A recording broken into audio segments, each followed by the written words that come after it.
Tamaluan tine vaenga le tai au hea o lea ua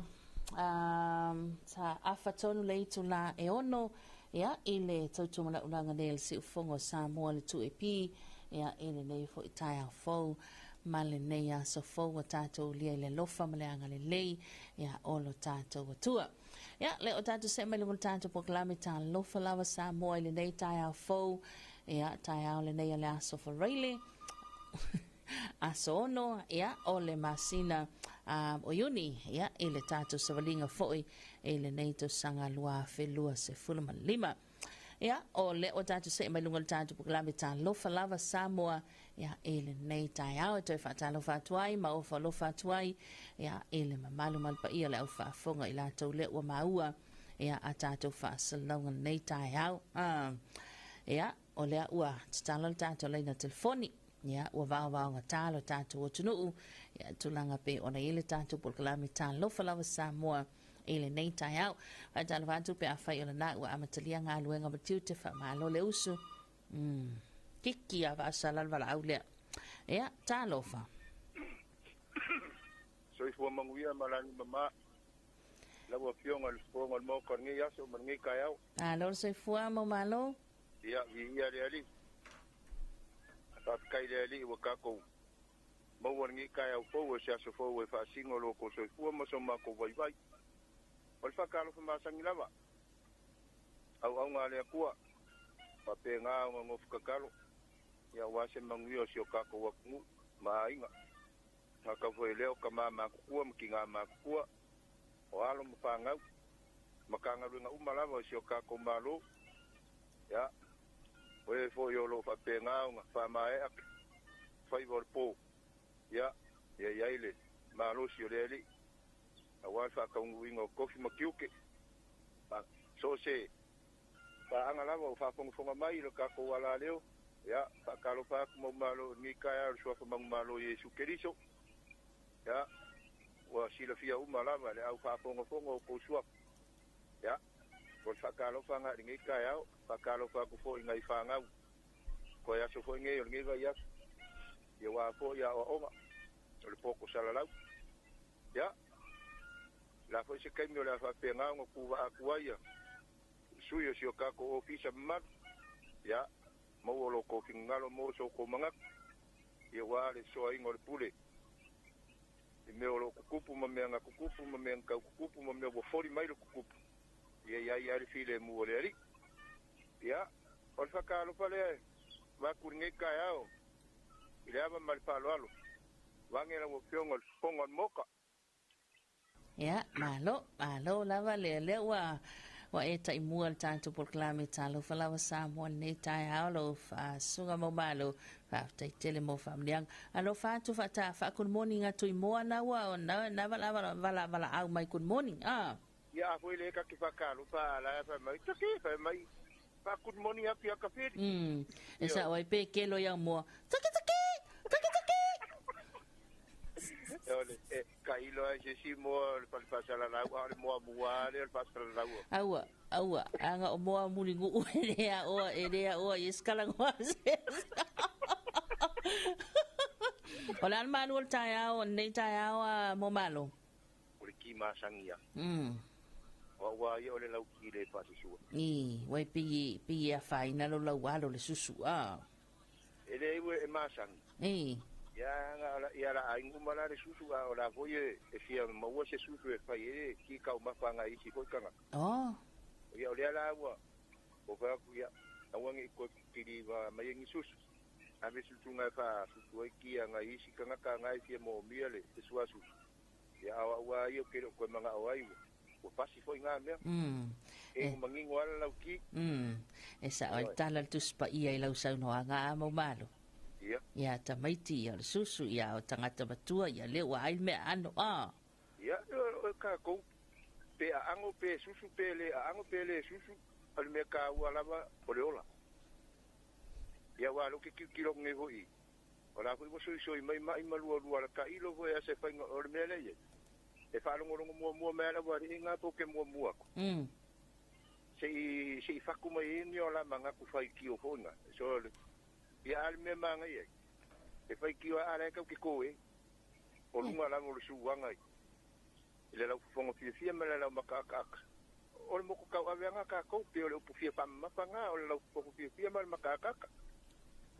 Ya. Ale mea ia la wala mai mo. Ala wala mai mo fa mai. Mamalo. Wala vai nga kala mo asa uya mengi makobe.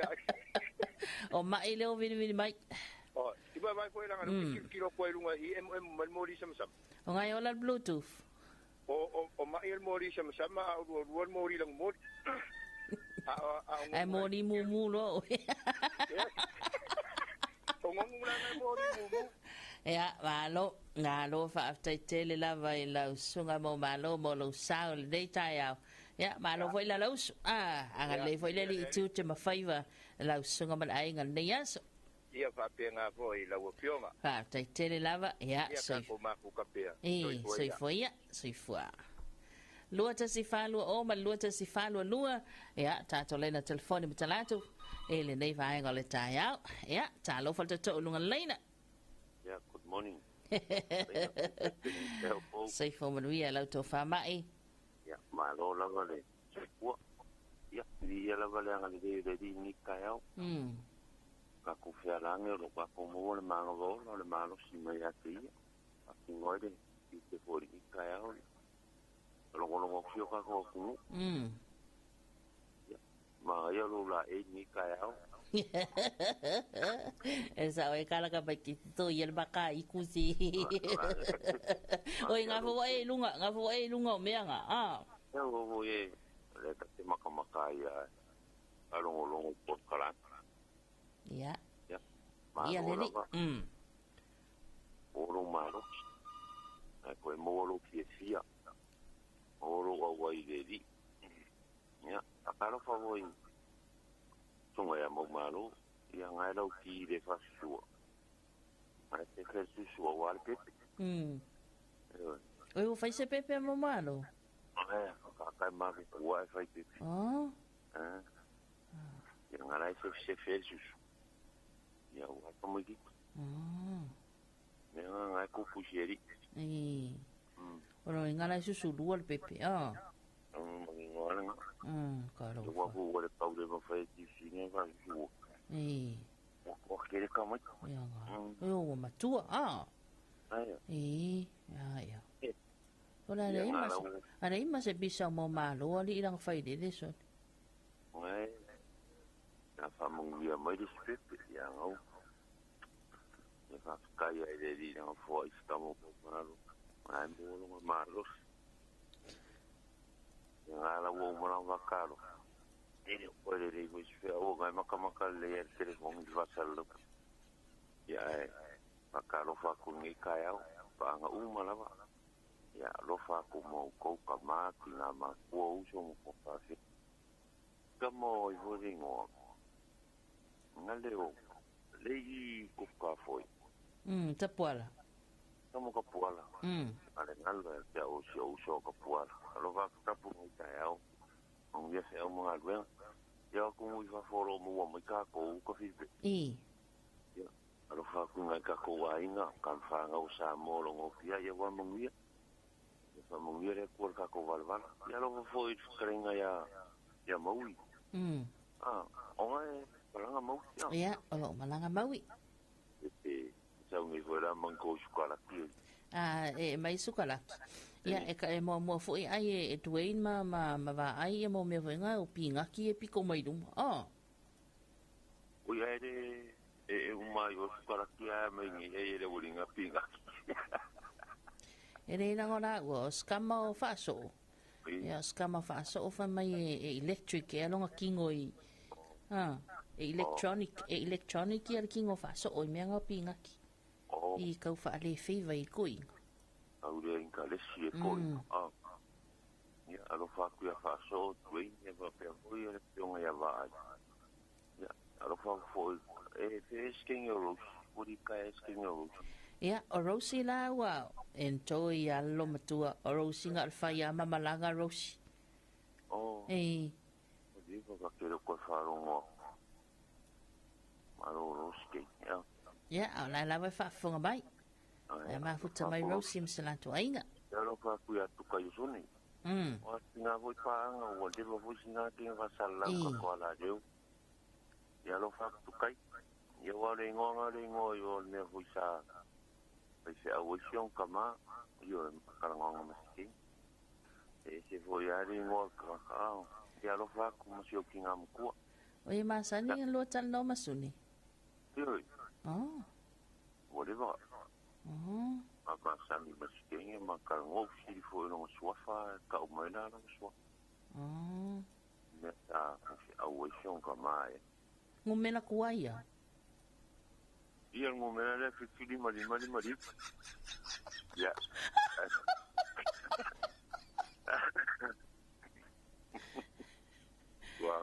Wa kede au di ngumena. Esu ka kaya mole ngari. Kei le lima ngai kokoi. Koe le lima ikua. Koe ale lima ikua ngai ko koe. Ya lo fo isi ma komo. Ya lo rua. Ya lo ho ya su. Ya panga uma si ma komo se wa ngalo mo se mo peringi vai ro. Pa ku peringi al mo mues. O fai na le skala mai. Aso sufi kuma ko. Iri foi. Wana tabi. Wana e fa mai anei ia o I le tua sau fa solo mai loa ina tato fa tu Ia nga ia wa mere ka kope bari me Ia ona fo tato ia e alu lava le fai fa longo fo ile ia fa mai lava toi fava yas. Eu ka kong fa nga wa malu. E toi fava yas le toi fa tino le restala le te ua pa u ia te o mai. Yo, na so fikura mako. Okay, ya na mana ya. Ke ko yo uma sio fanga ko ruwa. E foi au mal mako. Ya va ska ya le palo karo fai kom singo venga palo kar ko kengo ngine Ya, tato on sa ya. Pau lava lava inga. Ya, pau lava la tu ala lo mai. Fai la restala la na lua fetala al sala. Oye, se fama singo mere por el lua. El lua fetala sa. Lo que le manga o que le scala. Así o algo fai que o la de lua. Ya.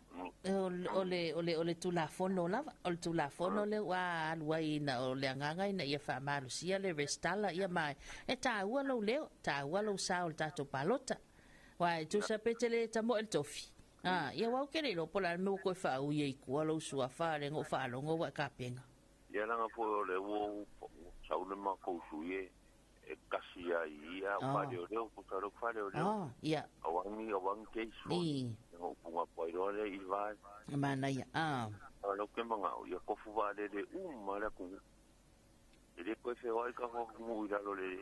Private jet Anga e tike ira lo. Ma lo a nu ere se tike. Ya, lo fa como ni caio ia fa tenga nga mo so finangalo o ko fa tu pulo ko fa kamali ya su fa tu pu ya ka ko mo wala barkarie ya o nga fia ya o le vi nga fo ide ya mali ya mong ye ko so ma ko mo pele va yo pro ngei ya tenga fe nga ngea ya lo fo I so kinga mo ko lo fa lo ngo caio ya lo fa ko pidi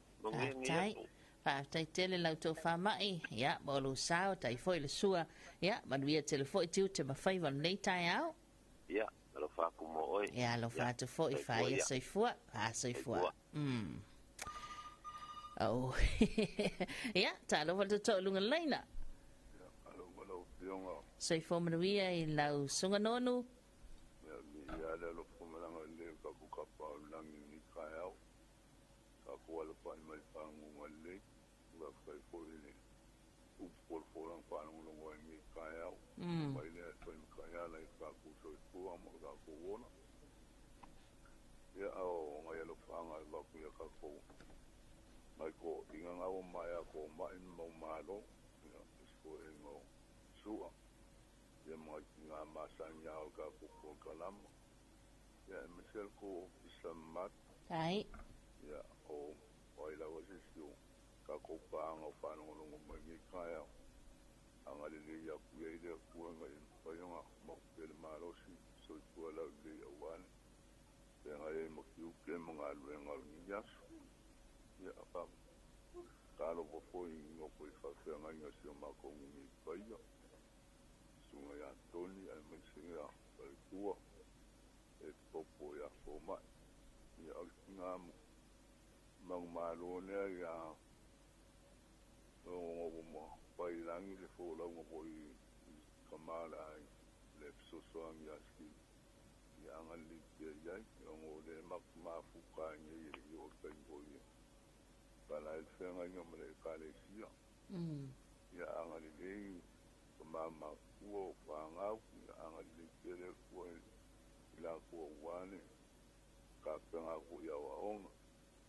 Ia a whamangu e poi ila u yongoro penga i ma ngā luenga ni yas. Tai lava. Mau pēne mau i o whonga wane ka whonga poi el ka koa kungu sai poi ma ngā luenga o wana ui ngā ila o yonga. Tai. Ia mau so malosi i anga li lei ka koa kungu ka penga poi o aloka ia. O i lau spai ngā malo o akura e mai ia leo whangono ki o koru e vahenga o spai ngā malo o le la kau fukuti. Ia whamungi o le pāle mia malanga ka penges. Ia o i lau wane ngo foi whapea inga umo le ka kou makungu. Ia amangu ia ngai aso ma ngā luenga. Au spai mea le awhapea ngā anku e roi ngufua ia. Tau mo le ai ngai mangu ia ma ti ia vi ia le ali. Ia o sia o ka kano fone ni kaya o mo le koe langa le o le kua ni kaya. Fa tai te le lava ia ia te ulta manonu tai te le lava mo lo sao tai fo mo familianga ia nga le fo ile li i tapo inga mo tina le ainga i fa ma tiu te le ainga mo fa nau ia ne ia so tato velonga na ipe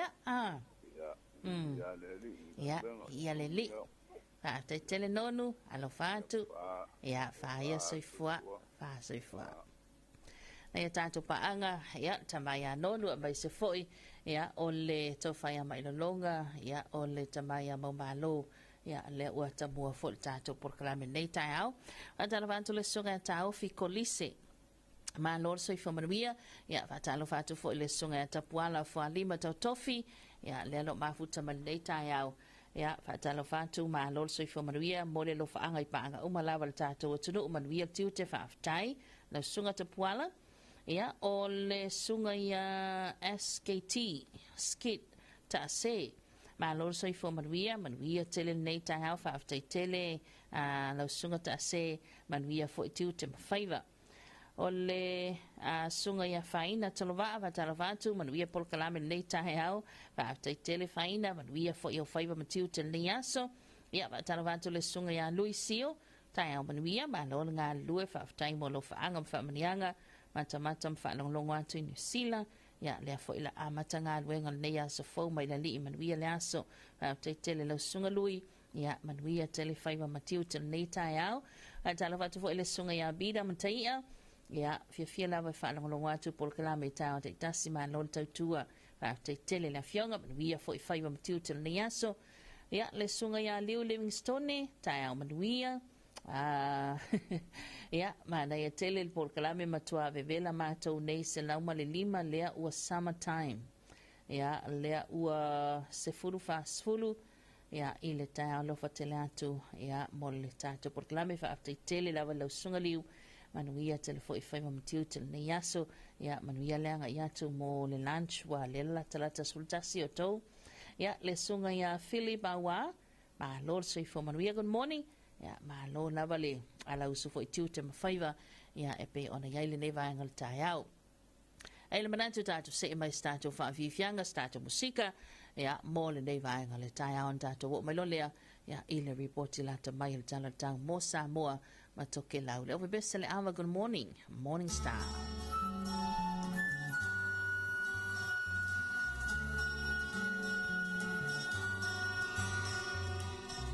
Good morning wherever you are. Hello morning star.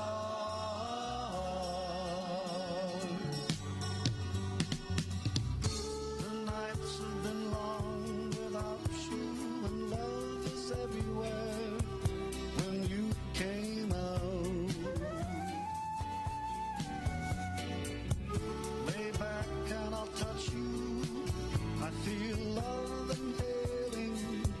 my soul.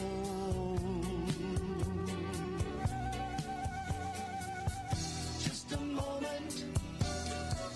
and I'll play a bach to set you up on a ride to the morning star.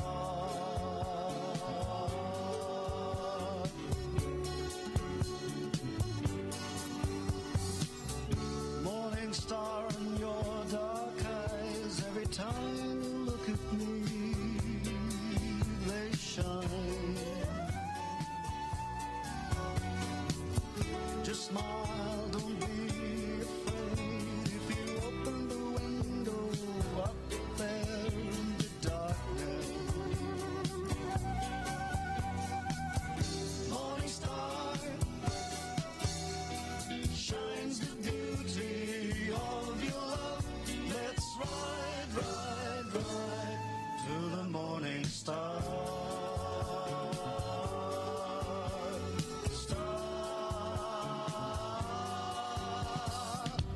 Morning stars made my night. Morning star, light up my life. Morning star in your eyes. Morning star, rise and shine. So leave your cares and wars behind. Let's ride to the morning star.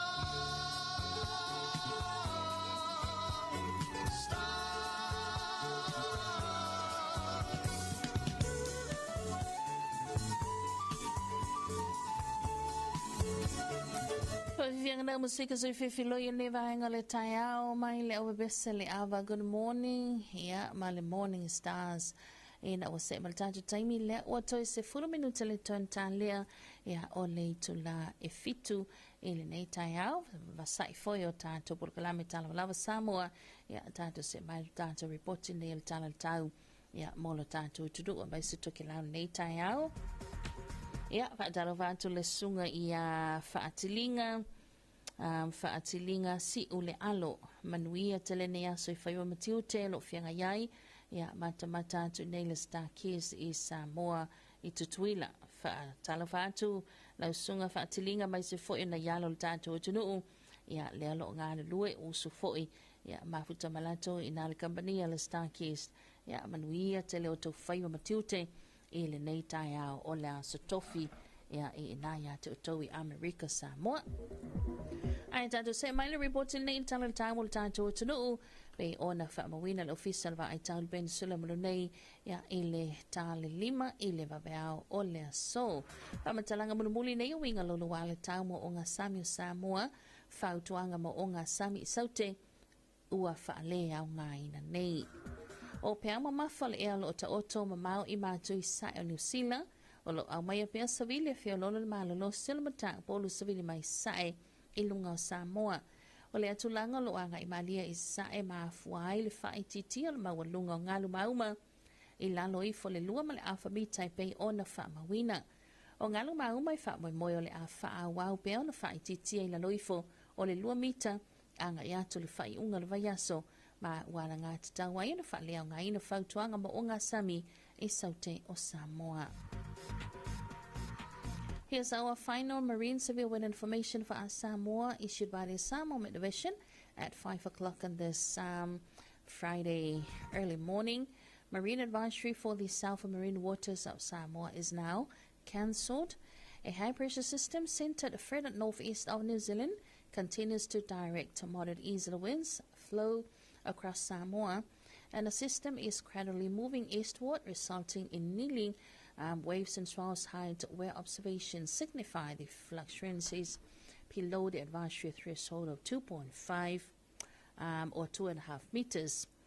These wave activities are expected to fall below 2 meters through the weekend, and thus the warrants of cancellations of the marine advisory for the south marine waters of Samoa. Ya lena o le whaamatalang mulimuli na ya o winga lolo wale tau mo o ngā Sami le tātou atunuu ya epe o na whaamawina mai le ofisa lawa ai tau i le peninsula i Molino nei.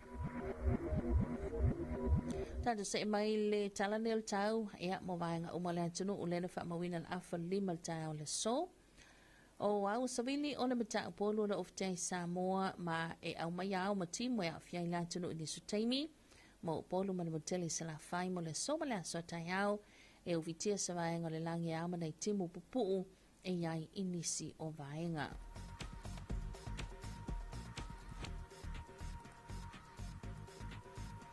Tatu se mai il tala la tamai nei le tamanga te whale le atunu o awa savili la mata polu savili mai sa e lo a fia pia o ngā sami o Samoa. Vaenga nenga te whale i mātu mo le soma le aso tai au e angi le mata polu savili mai i sae ma sulima kilometer le tu la ngalu e lua i le lua ma le afa mita. Vaenga nenga te whale saute mo le soma le aso tai au e angi le mata polu savili mai sa e lua sulima i le tolu 5 kilometer li tula o ngalo lua ma le alfa mita i le tolu mita.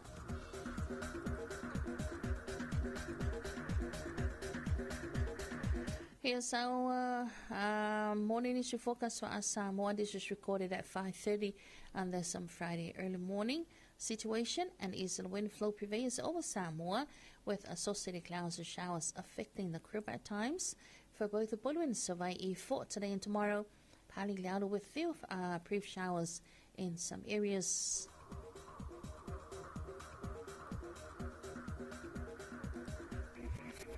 Here's our morning marine forecast for Samoa for this Friday. Situation and easterly wind flow affect Samoa's marine waters. For the northern marine waters for today and tomorrow, wind direction from easterly winds of 15 to 25 kilometers per hour. And waves are 1.5 to 2 meters. And for the south marine waters for today and tomorrow, wind direction of easterly winds of 25 to 35 kilometers per hour and waves of 1.5 to 2 meters. Ya ole au te lenga le nao le report le tala tau fa fonga tātou tunu i le nei tai au ia pe ona whamawina e le official wa ai tau le peninsula i Molino nei. Tala vanito ke lau malo lau al soifo manuia o le ripoti le nei o le tala le tau mo tau ia le fo ina whamawina le tala le ono le wawea le so. Wenga le tau sa vaenga vai vai o pia mau le ea whata si maa timu o lo whaau au pia na ngai malia mai lata i lunga le atu tue lau. Ainga le tau mo te lau wha muta mai waluanga le boa na nei a woi ni su teimi ma timu wha pia na wila ma whai titile iai. Savili mai sa ai whio lolo wha solo ina ma losi o le sami si wha solo ni so ainga iona tu atu le a woi ni su teimi ma ni timu wha pia fo inai wila ma whai titile. Toi lua son minuti tal whale whiawhi nei ia le wha moe le ama wese isi wa poponga la tamai tala le tamo toki lau. Talofa and good morning once again, Tokilau. Here's your morning forecast for you, and this is recorded at 6 o'clock on this Friday early morning here in Samoa. Situation: a weak trough of low pressure with associated clouds and showers remains slow moving near Tokilau. Focus a minute tonight for Tokilau. Cloudy periods with some showers and isolated thunderstorms. Moderate to fresh easterly winds, moderate drought seas, and for Fedalu Tokilau, cloudy periods with some showers and isolated thunderstorms. And your next update will be issued at 20 more minutes to 4 o'clock on this Friday afternoon. Ia lena, ole riboti lanta mailena, talantamul tatu tunu, ia ele nei fo ila vaenga le tai au e pei ona whaamawina mai, ia ele official va ai tau ele peninsula i Molino nei. Ia ma sisi wa poponga le awhali tula ilima, ia ile afia na nei lunga lawal tautu na unanga ale si ufongo Samoa le tu e pitalwai. Ia ole wo o mai tonu le vai le wati taton le tu le fitu. Ia tatu si sa mai loa ia tatu talafo lona luai fa salawina tu tapena mafongaina ele sunga mato aina isa ako.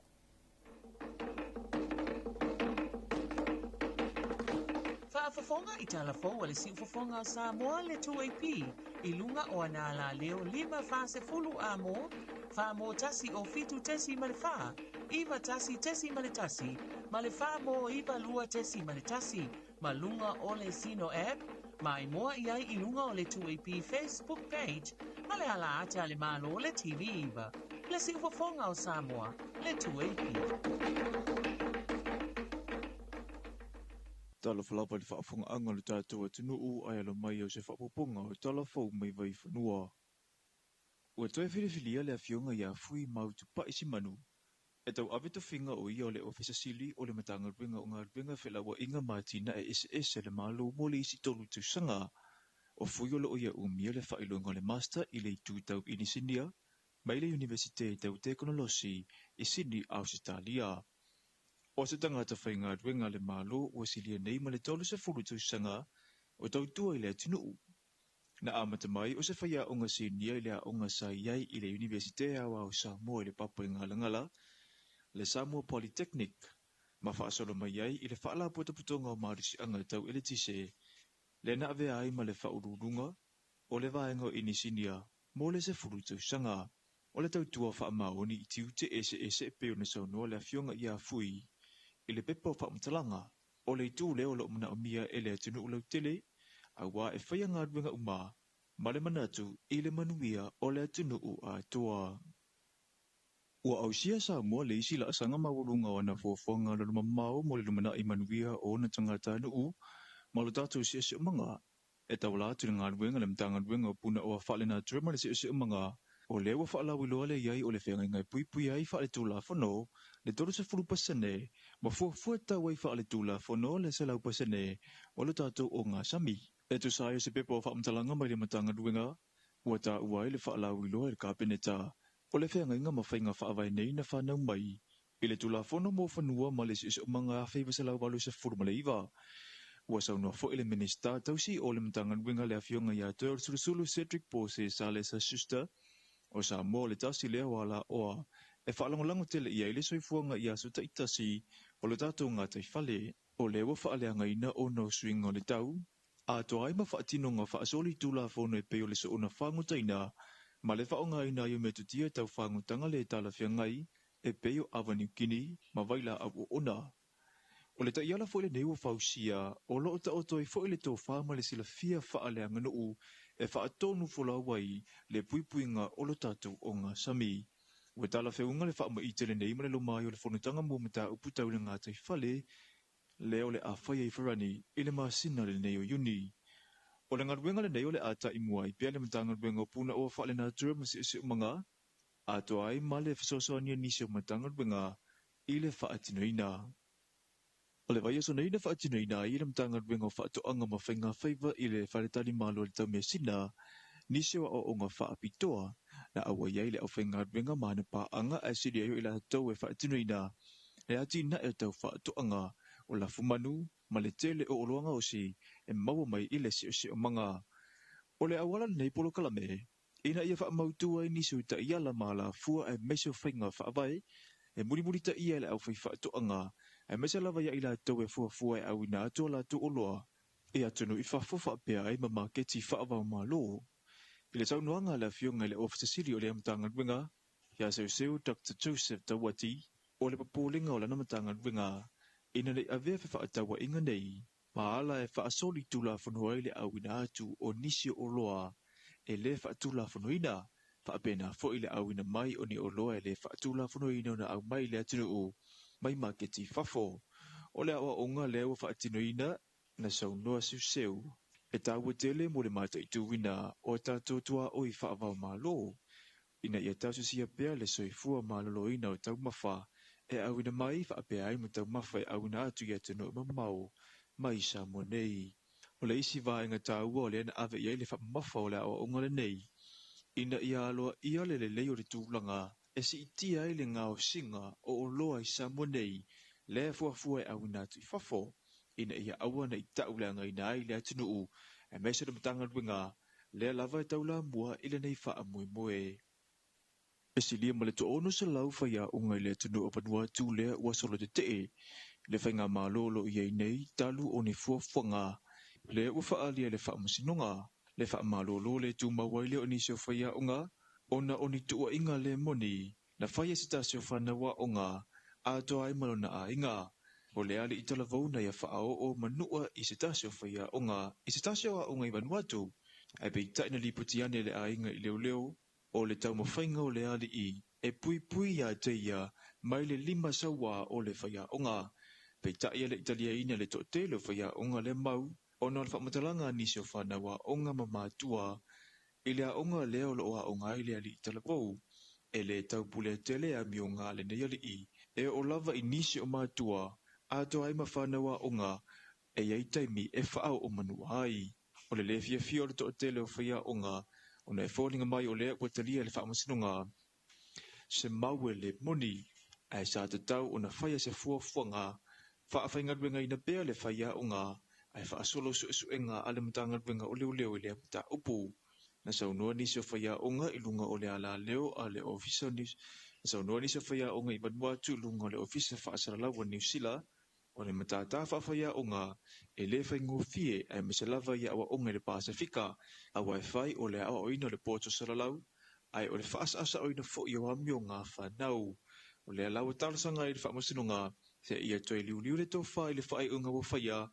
I whaia onga olo o afia I le nei mata upu. Talafona mo le nei vai ngole aso manuia tele fuafuanga whenga iai malo tātou atu noo.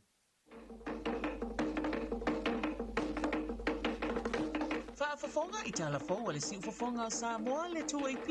I lunga o anala leo 5 fase fulu amo whaamo tasi o fitu tesi ma le wha iwa tasi tesi ma le tasi ma le whaamo iwa lua tesi ma le tasi ma lunga o le Zino app ma I moa iai I lunga o le 2AP Facebook page ma le ala ate ale malo o le TV iwa le siufafonga o Samoa le 2AP.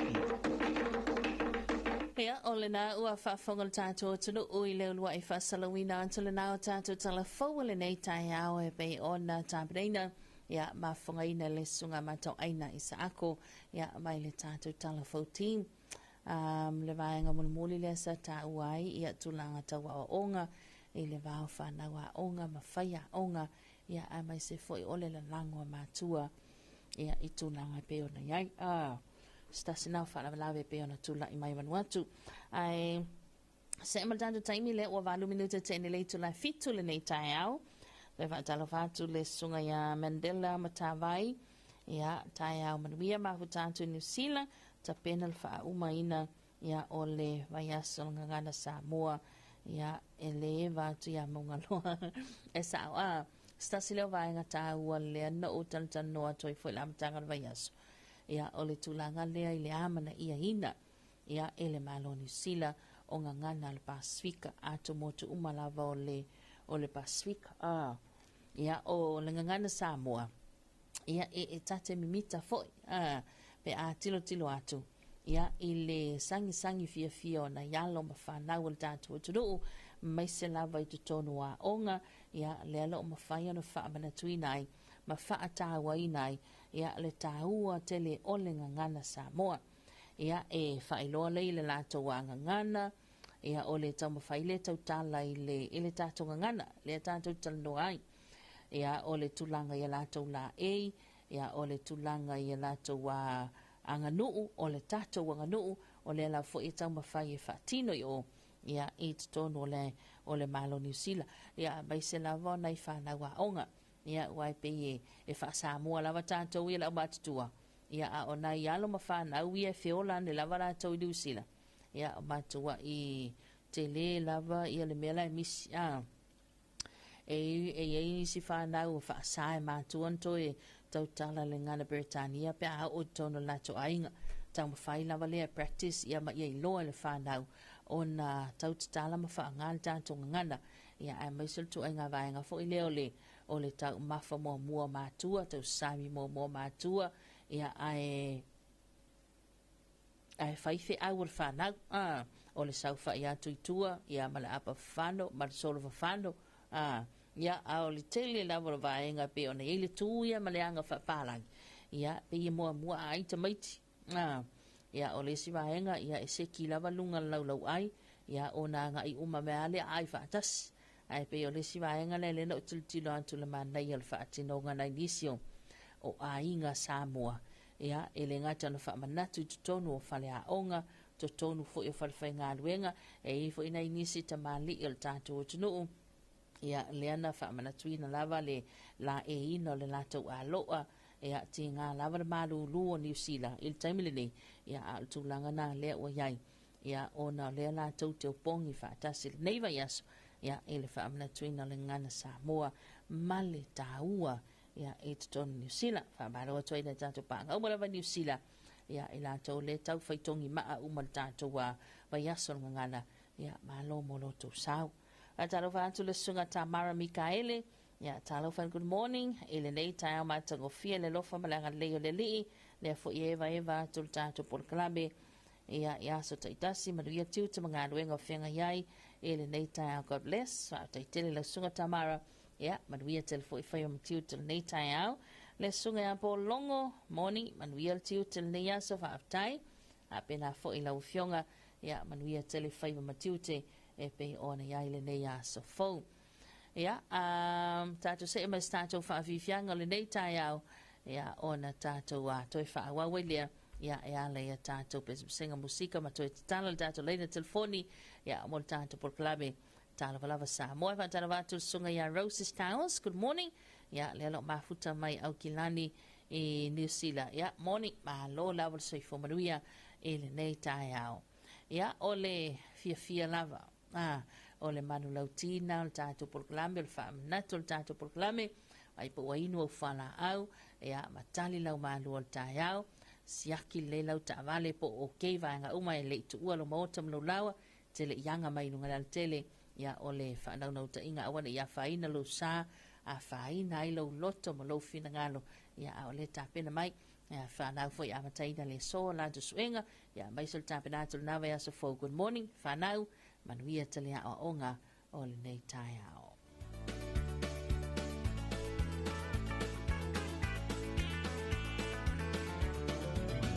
E sau ia, ta pia le te ni mana ia. Paanga lo mau, paanga vela vea e pese mai ia. E mata ata be vai la miliona umalava. I kuma sau ia ta pato pa wala valia. O te pia se whātau o loa ai mata ata Tau sisi pēra le o longa wā i wako matanata Te sini sa o loa te iai o se mea o te whaia mō ohe E tele di supa kona pata whaia telefo i mā moe I sau ia i tā pia le ne te mi mana ia Whaanga lo mau whaala vela vea e pese mai ia E mata ata be vai la miliona umalava I funga sau ia tā pāto pā ua lava lea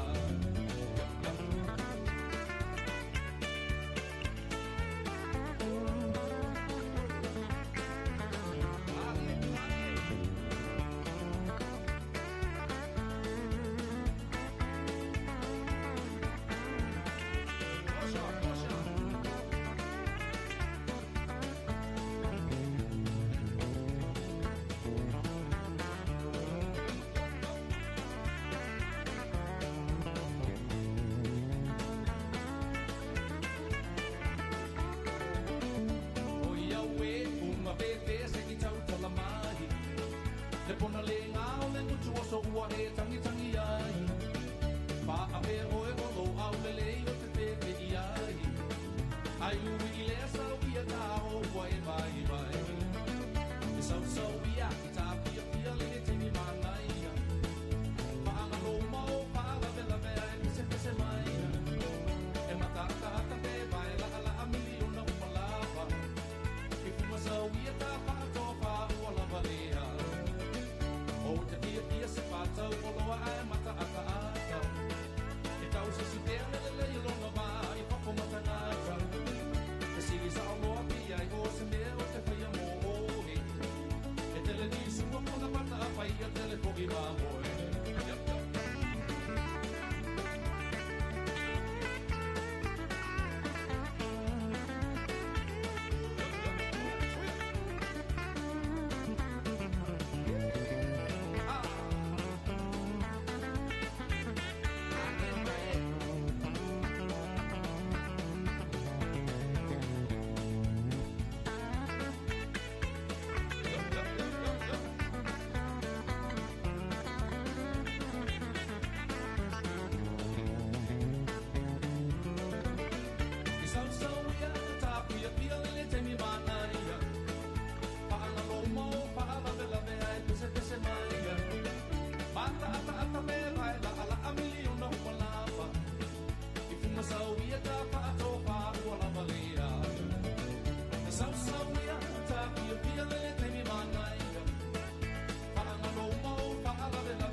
fuma sauia ta pato paru o lavalia.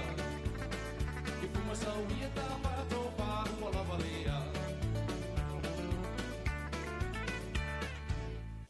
Whawhiwhenga nā musika sui whewhilo i nei vaenga le tai au mai le owe besena deni sai ya male sau ia ta fia le nei tai au. Yes, o le anganga le na ya ale tatu proklame Talofa Samoa le nei tai au. Talofa fo ile bulenga ma le o whainga wenga company supermarket ya amau i saleufi ya langolang sua malosi le al tatu proklame Talofa Samoa i lea tai au ma lea tai au. Talofa toi leu se atilo mai ya masia la toa au whainga wenga ya o lea foi ua to ai tau nuu fo i le la toa company ya amau ya talo tatu whaloloa anga ya tule malo le atunu ya la ua ready mai vaenga uma pe ona yai mawana malu o tai au o le pai vevela o le sikongi sikongi sama sikongi langu moli ya o le sikongi masangi lava ya maua o le sangwisi ya o le mea fu ile o le falangi sosa ya maua i maliposa i mini vevela ya ma tele o tu enga ta mafa e tali ai lau sua ya ile malua le tai au nei tai au tala bel tato laina telefoni lua ta sifalo o ma lua ta sifalo lua tato va soma sani ya ambai sa watulanga pe ona yai ia le tato proklame Talofa Samoa ya ile nei fo i vaenga o le tai au ya o si vaenga siana whengai ma ngā luenga matiu telpo ana po ya ma lo lava lo to ona sai ma lo to tua ya fa Talofa tu le songa ya bol ya ma lo lava so fo mo wi nei tai au ya ole tonga ni ngako ya masalanto waenga nai whengai ma ngā luenga i nai ululoloa ngā luenga fa leo po ya ma lo lava lo ona sai ma lo ngā lue Talofa tu company telefonia le Vodafone ma le Blue Sky Vodafone ma le Digi Sound ya ma lo lava so fo mo wi ya ele nei fo i vaenga le tai au ya o ina la tau fo isa tiute ya mai se taimi le vaveao o lele ia o le taimi manava ya o la tau lea ua manava manuia tele toi tali watu mau te malawa ya awa fo i whainga malo longa sa ile malos Talofa atu te mai alo ya mai se olwa to ya Rosi ya le fionga ya lupe ya i malifa ya good morning malo lava so i fo manuia ya tau le nei fo ina vaenga le tai au ya Talofa atu i mamalo le atunu i la tau lelo ma ua tato fa salonga lungo penga tu fa ilangi ya mai se la fo io na i tato pa anga i America Samoa ya Talofa atu malo lava le so i fo manuia ya tau o le wa so fraile mato ya al tai au ne la stof ya tau ya fa malo le usu Talofa atu tina ya tile ya masalato ainga malava nei tai au ya good morning matile malo so i fo manuia Talofa atu fo i le tamaya Salimoa ya mai se fo ele usa so lema ya salatu ainga manuia tiu te mawhaiva ya male loa le tatu pa anga i America Samoa wale maua tau swafa Talofa atu ya ma lo lava sui fo manuia mai se ya o siwa anga sia whengai mga luenga pa tiu te na le company la Starcast ya ma lo lava ma lo lo sai ma lo le ngā lue le o luas 4 minuta te ne leitu la fitu wa Talofa atu tina ya lita ya msalatu wa inga ina vai mea Talofa tina ya vai loa msalatu wa inga ina ino whalii ya mai se fo o le sunga ya onsi msalatu company ina le Jan Sam ta auto malifa ya good morning ma lo le usu ila wa fionga le office sili ya ale tato company ma lo la wa soifo manuia Talofa ile usu ya dau ya ma le tonga ya te manuia tele tiu te mfaiva nei tai au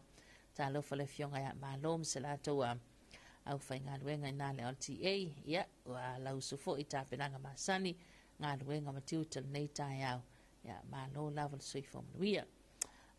Talofa atu le sunga basta Tavita Samia ya masalatu o whainga luenga ina le malava lele whaleolo ya malo le usu malo level suifo manuia le sunga whawhiangainga ya ele nei tai au tata se mai le se tatou whawhianga ya musika pesenga so i whewhiloi o le nei tai au ya awala fo te itoloina o le whaafunga mai lunga tatou kalame Talofa Samoa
whawhiwhenga nau ne vaenga le tai hao hea ma le besel na le eka le sia e lea ua ngā solo mai.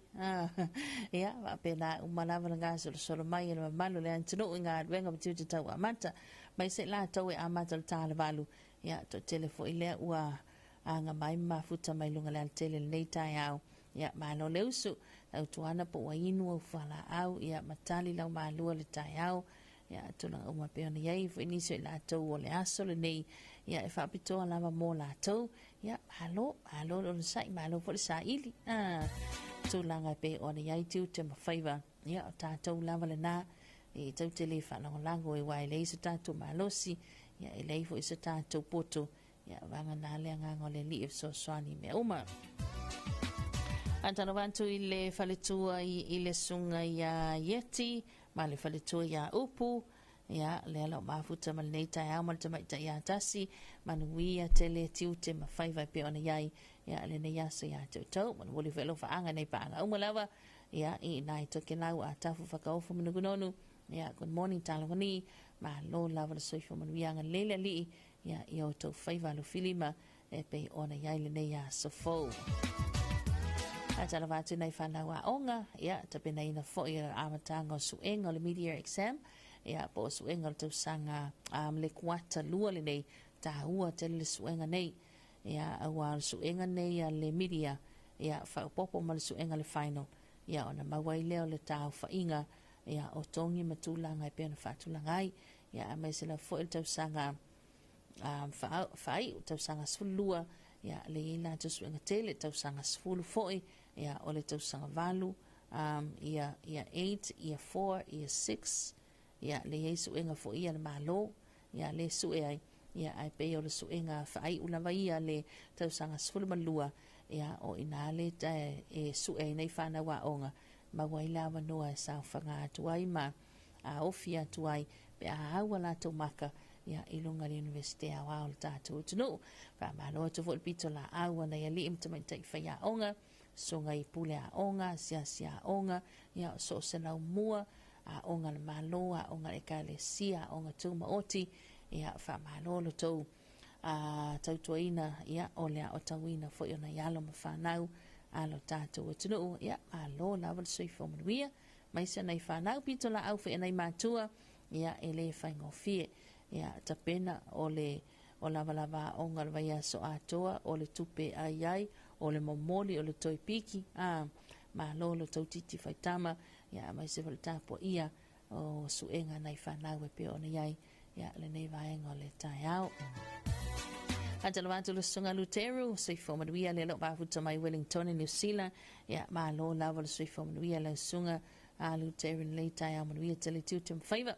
e fo inisa le malo tātou tunu o i la tau le o toi tā pena toi tali wantu ia tunu mamau ia le na whai malanga mai tonu le tātou tunu o ia tulanga tau whanawanawe tau le ainga o ngā luenga matiu te whai ia tā whaonga fo ia sia mai nei mātua manai ainga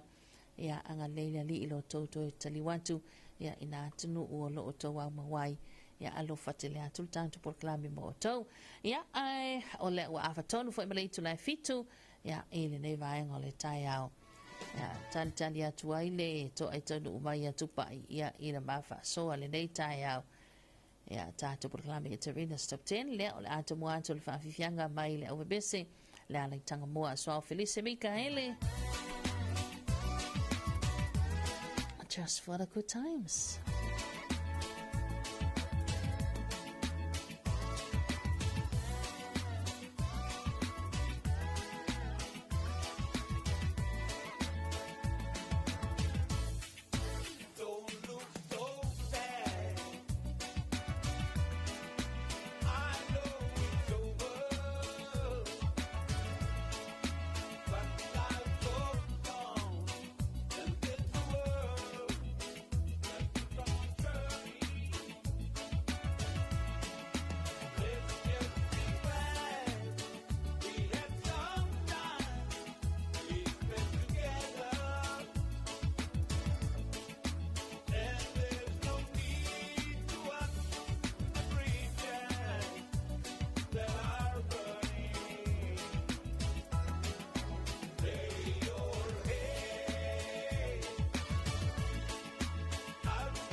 Whawhiwhinga nau musika zui whiwhiloi nei vaenga le tai au mai leo vebese na swa Felice Mikaele na wase evali tātou taimi ia o lea ua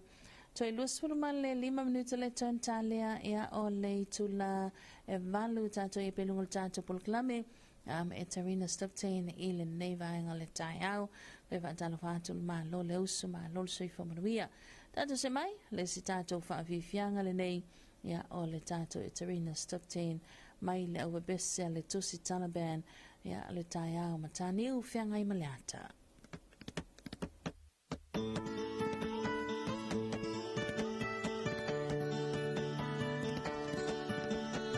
Ia whajara watoi whaamul tātou poklame le whianga ia mesa ia manai o nālo nei tai au maa lol sui whamanuia maa lo le usu tiu te mawhaiva o le nei a sofou.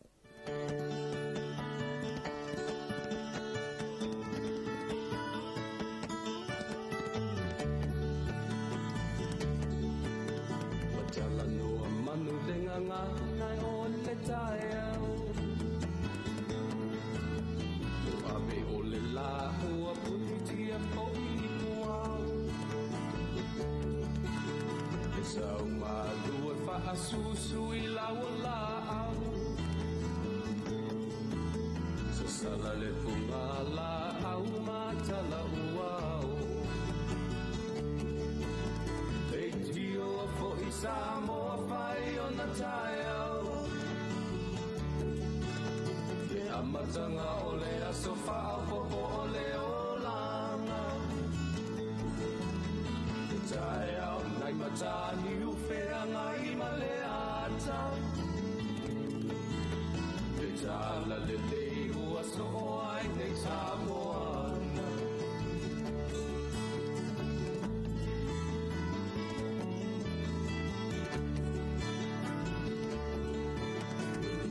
Tau whao le sua mani e o le vine ula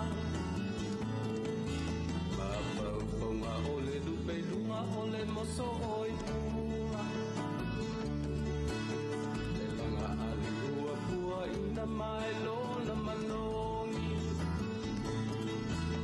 E aso fo ua foa ina i le Samoa moni Le tio fo i Samoa whai o na tae au Le amatanga o le aso whao popo o le o langa Le tae au nai matani u whenga i ma le ata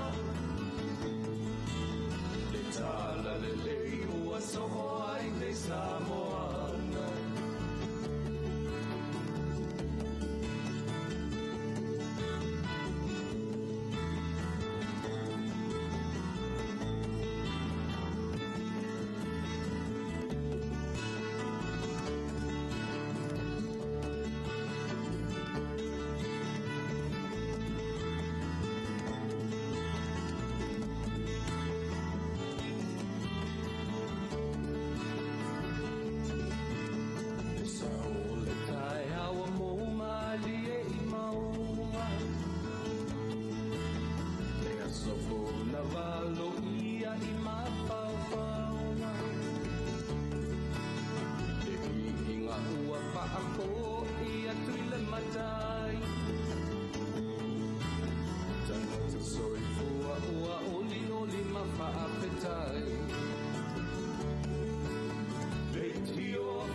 Samoa whai o na tae au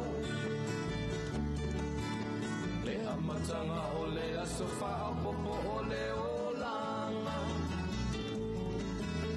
Le tae au nei matani u whenga i ma le ata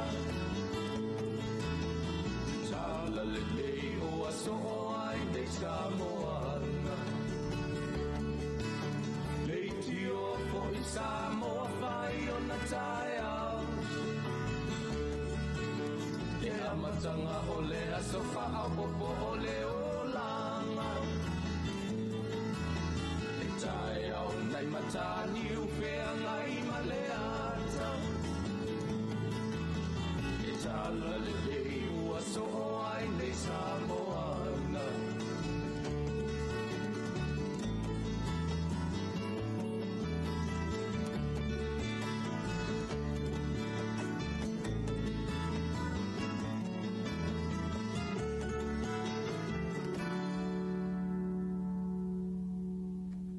Whakiwhianga na musika nei vaenga le tai au, le tai au ma ta niu whianga I maleata, ia, e na ua toe se fulu ma le iwa minuta le ton ta leo le valu, tātou se mai le se tātou whakiwhianga nei e Terina Stop 10, ia, mai le Aufibese a le Fitu Lima.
fianga na musika so fefilo il neva enga o le taiao ia o mai lau bese na le fitu lima ma na o whaalupe ele lau manti ia ele tato e Tarina Stop 10 ina wato e se fulu ma le lua ma le awa minuta le toi Natalia ia o le itu la evalu e whaatala watu ma lo le usu ia ba fai o le na uanga mai lunga le altele ia e le amatanga o ngā luenga matuta nei taiao ka whaatana whātul tātou e Tarina Stop 10 i le bulenga ma le uwhenga luenga le company supermarket i amau e sa le ufi ia pia ona langalong soma alo sil tātou putlame i le nei vaenga le taiao ia i la tau i leo whai malanga atunu wa tele se la whai a bai se la tau le ua usu mai savai ia i tumua nei ma lo lava Tala wātul tātou putlame sunga i kapteni ia ma au wa au sa te tas le sunga ia fiu vai ia masala to wa ia ma lo lava le tutua ina le antunu fe malanga inga le ngata le va upolu ma sale longa ia mai se fo il malanga le ai anga ia tu America Samoa ia ma lo lava le soifo malui ia to ne vanga le taiao fa wa pia tato pism senga lunga le tato i Tarina Stop 10 mai le sunga ia tenari tutua mata pupula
Whawhiwhianga nā musika sui whiwhilo i ne vaenga le tai ao lo vavesina tenari tautua. Ia, ma le mata pupula e na ua se marvalo ati lea ua toi fita minuta le turn tan lea o le itu la e valo e tarina stop 10 mai le vavesina tamaita ia aki so using.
Whawhiwhianga ne vaenga le tai ao le webese nā le tamaita ia aki so Talofa Malipua Samoa ia ina ua se baltatu taimi le o toi 5 minuta le tuan tā lea ia o le itula me balu ia ilma natu ia tātu se mal whawhiwhianga nei whamai atuai ia le tātu e terina stop 10 na so lea ia ma le toi whasalawatu o tātu talafou o le nei tai ao.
fiangana musika so fefilo ya ne vainga le taiao mai le wabesana le young lovers ai ata mai ya o le nganga le na tato polo kalame Talofa Samoa le nei taiao ya mai se tawalunga il tato Terina Stop 10 le o tato le tu la valu ya usmalo fa fonga to fa salona tu tato telefo tapede na mafonga ina le sunga mato ina isa ako mo tato telefo team.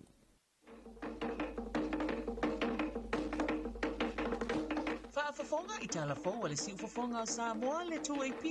I lunga o anala leo 5 fase fulu amo fa mo tasi o fitu tesi male fa iwa tasi tesi male tasi male fa mo iwa lua tesi male tasi malunga o le sino app mai moa iai I lunga o le 2AP Facebook page male ala ate le malo le TV iwa le si ufafonga o Samoa le 2AP. Talofa lapa le whaafonga anga le tātou atunuu ai alo mai au se whaapoponga o Talofa mai vai whanua. Ua toe whiriwhilia le awhionga ia fui mautu paisi manu. E tau aweto whinga o ia o le ofisa sili o le matanga ruenga o ngā ruenga whelawa inga mātina e ese le malo mo le isi tolu tausanga o fui o le o ia umia le whailonga le master I le itu tau inisinia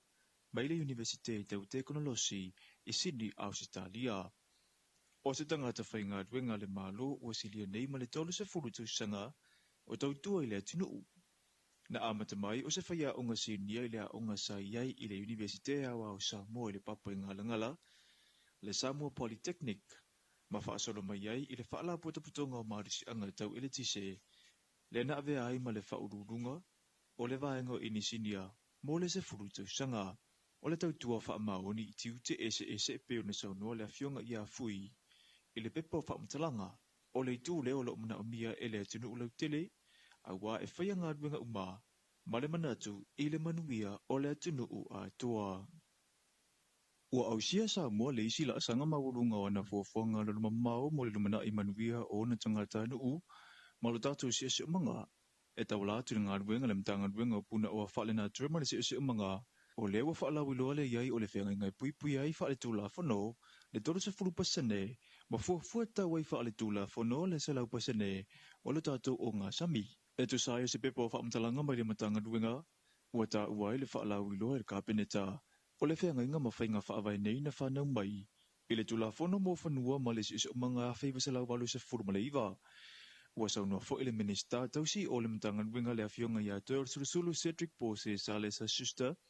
o Samoa le tasi lea wala oa e whaalongolango tele I a ile soifuanga I a suta itasi o le tātou ngā taifale o le wa whaaleanga ina o no swing o le tau a toa ai ma whaatino ngā whaasoli tūla whono e peo le so ona whangotaina ma le whaonga ina I o metutia tau whangotanga le talawhia ngai e peo Avenue Kini ma waila au ona. O le taiala fo le neu fausia o loo ta oto I fo le tō whama le sila fia whaaleanga nuu e whaatonu fola wai le puipuinga o lo tātou o ngā sami. Ue tala whiunga le whaama I tele nei mana lo mai o le whanutanga mōmata uputau na ngā taifale leo le awhai I wharani I le māsina le neo uni. O le ngaruenga le neo le ata I mua I pia le matanga ruenga o puna o whaale nā tura masi usi umanga a toa ai ma le whasosoania nisi o matanga ruenga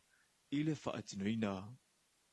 O le vai oso nei na whaatinoina I le matanga ruenga o whaatoanga ma whainga whaiva I le whaletani malo le tau mea sina nisi o ngā whaapitoa na awa iai le au whainga ruenga mana pā anga a siri aio I la tau e whaatinoina le ati na e tau whaatoanga o la fumanu ma le tele o oloanga o si e maua mai I le si o manga. O le awala nei polo kalame ina ia whaamautua I nisi o ta iala ma la fua e mese o whainga whaavai e muri ta ia le au whai whaatoanga e mese lava ia I la tau e fua e au ina atua la tu oloa e atunu I whafofa pia ai ma maketi whaavau ma lo. I le saunuanga le awhionga le ofisa siri o le amatanga ruenga ia seu Dr. Joseph Tawati o le papolinga o lana matanga ruenga ina le avea whaatawa inga nei ma ala e whaasoli tula whanua I le au ina atu o nisi o loa e le whaatula whanuina whaapena fo I le au ina mai o ni o loa e le whaatula whanuina o na au mai le atunu o mai maketi whafo o le awa onga le awa whaatinoina na saunua seu e tāua tele mo le mata I tuwina o tātou tua o I whaavau mā lo ina ia taususia pea le soifua mā loloina o tau mawha e au ina mai whaapea ai mo tau mawha e au ina atu ia tano mamau mai Samoa nei. O le isi vaenga tāua o le ana ave iai le whamafa o le awa o ngale nei.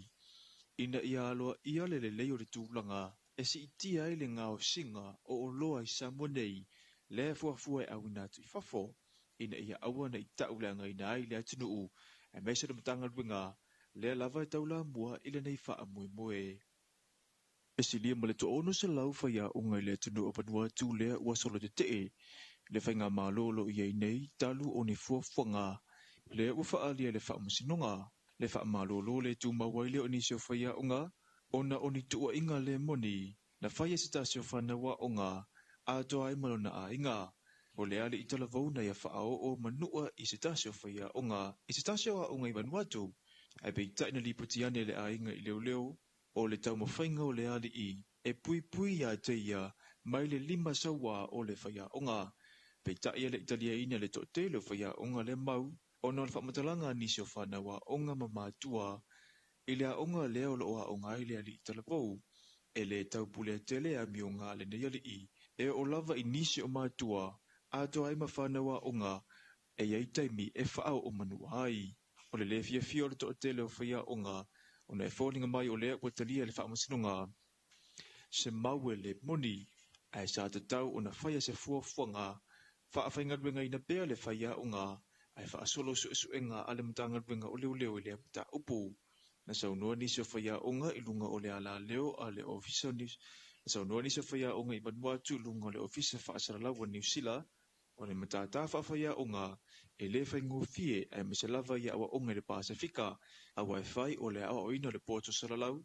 ai o le whaasa oina fo I awa mio ngā whanau. O le alawa talasanga I le whaamasinonga, se ia toi liu le tau whai le whai unga wa whaia, I whaia onga olo o afia I le neimata upu. Talafona mo le nei vai ngole aso manuia tele fuafuanga whenga iai malo tātou e tino u. Whaafafonga I talafou le si ufafonga o Samoa le 2AP I lunga o anala leo 5 fase fulu amo, wha mo tasi o fitu tesi ma le wha, iwa tasi tesi ma le tasi, ma le wha mo iwa lua tesi ma le tasi, ma lunga o le Sino app, mai moa iai I lunga o le 2AP Facebook page, ma le ala ate ale malo le TV iwa, le si ufafonga o Samoa le 2AP. Tamilua tine vaenga le tai ao le ua iwa minute te inele itu la e valu ia I le tautumula unanga ni le si ufonga Samoa le 2AP le nei tai ao faua mai a fo ile toi whaasalaunato tātu telefona pe o na tāpinaina tu whaatasia ia ma fonga inato le sunga matau aina I sa ako sesiona whaapoponga tālasfulua I le au haule le so. Ia, le ua iwa minute te nei le valu nei vaenga le tai ao toi whaatalofatu ia le tātu puklame Talofa Samoa ia ma le tātu wō le company supermarketi a mau whaatalofatu swaenga sia le bulenga ma le uwhenga ruenga le company supermarketi a whamacho I nai ululoa ia ma lo lava le sui whamaruia mai se wailanga ia tulu malu le atunuu ia mo lātou whainga whaataunga ia ma lo lava le usu tiu te mawhaiwai pe ona iai ia le nei fo itana fau o le aso wharaili nei aso ono nei ana masina ia lona ono mawe tele le alo le vaile wati ia Iuni Iulai Auguso ia lea ua manino na file sa whaia ile tātou whaatalanoanga ma le official komsina o whainga palota ia le fionga ia tole a fua to ia filolo Alexander John Stanley ia ma sauno ail tulanga pe ona il fai unga fa masnonga ia ile atofa ina o le aso luas fulmaliva o le masina o kuso ia le au fa moi fai fenga balo tele alo tatu tuno atalo vatu le sunga ya seti ali ia ana seti ali ia ana ia le lo mafuta mai ia I Washington ia fa malo lawa so I manuia seti ni vaenga le uli ya to ia manuia tele tiu te mawhaiva e lau sunga malainga toi fala va yaso le lo toi amatal va yaso fo ia toi fa va yaso ia le lo toi e fatanu waile fatanu in restala alo tatu tunu ai lipoti mai nafi toi fa sul fa pasene le fa yo Samoa le le fatino ina le stala o lo fanga solo pe tala ina le tato ofisa ia i molino anga i mai le malu le atu ia mai se foi lo fanga solo pe no muteli se la fai nga luenga ia le ta amilo atu ai le tato ofisa o le fuafuanga lai pe ona ta oto mai ia ile vai so fo i nei le vai tu nei o le vai so fo le o le at talai ia le tato wa fa ta alo fo ile i oi i tona i mato ia mai se ai o le hola tupulanga le i songi ia le tana tu ia mato ia le o le afa nga va nga tele po fali tele na e fuafua ia wa faila fo i male alofa le fionga komsina ia ona ole alofa atu le anga email to tele auto va maile malo le tunu ai faisina la ititi ole space lu mole lato wa officer ia le ole afa nga ai ia vaenga na mole sila fia le tato tunu maise o oe le fatino ina ia Laura Stala o le la fo e tau ala ngā tupea tātou whaasalonga ia i lea taimi ma lea taimi mana tua au pepa whaamaunia pepa whanau e ilawa si vaenga si numi ai ia i nei tangata i leo malama la maatili ia ai pe ilawa ona whaamanato tupea tātou porkalame ia stofio ia staitasia mai salamatu tau longlongo atu o lo pepa whanau a whaingi te fina ngalo e restala lau palo ta lo sua whai lo sua whamatai ia e mana o mia le ofisa le pepa matai lea mai le ofisa whamasnonga la ua pipi ia ile stamp fo ilea ia ale matanga ruenga o whamasnonga whaamauni ai wa aloha ia le restala ina lo suafa pe fia lava ni o suafa matai ia e filifili o le suafa matai das e ma whaiana e restala ai ia po o lo restala fo i le vaenga lea ua e nofo ai mai se lawa tātou mai se vai ia matua le ua maua nei fasi whanua fo ia i nei tau langai e no nofo ai ia e mana o miala le pepol whanua o le pepol whanua ia po le pepol vai mantua le anu atu le pepol vai ia o pai mala whai mai whea le awhioanga ia po le pepa fo i lea lena whaulu ai le whaatonu ai le whaolaina le tise ia ta pa fo i le pule nuu man le suita mai tai le nuu ia po le tusi mai le whaifi au ia vaenga na me whaiantu ina mai ia ma low ID lai valid low ID o lai ei lo wata sila mai lau whainga ruenga o e tonu ale te alala atu i la tau luma o e tonu fo i lea lea i le ata le ID ia mai sa le lei lava le ID lea tusa lei ma information ia sa tu tonu le pepa whanau o le whainga o fia ia le a tātou ngā lue ia e pulu lima fo i ngā luenga si ofisa komsina o whainga palota ia amale lātou au whainga luenga ia i le tulanga le nā lona winga la ia o le ua squeeze i tonu ia le whawa iasol nei tau mawhaina ia wha mai a ile wha tinina restala to e whaasul wha afe mantupu lea wha ia tangata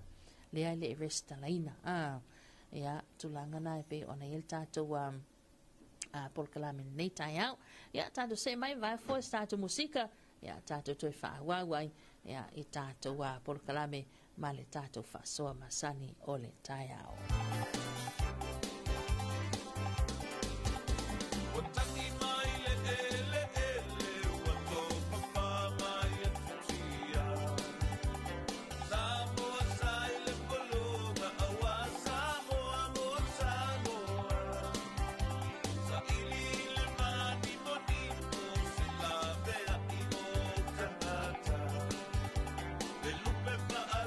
Samoa, le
Tai mana wanti ne vaenga le tai ao lea ua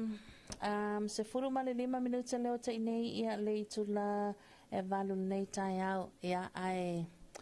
o mai loa ma lo ufao la toto. Ia ele paafanga mai ala tātou tunu whaatala wāti e la tau nei anga mai lunga la tele. Ia wa fia lava nei tai ao o tau popole. Tau pole vale foi nale lo tomo lo mafau fau. Po o le mea ia waala ia lo uswa tau po o le mea ise mea o tupu ia na ia ele nei tai au ia whaatai lava le anga le leo le atua o le ua mawhai o na whenua ima le nei tai au ia sila mailo tātou aturu ia whailo whaasisilanga wa ingali ina sila mai ia ele wi ina le iloa ua toi maua a tala wātu māloro sa i fōmanuia le songa tupa i le tai au ia fia o whalofa whantalofa i lo tātou wantunu ia i le ni fu i tai au fōu ia me se o le nei ansu fōu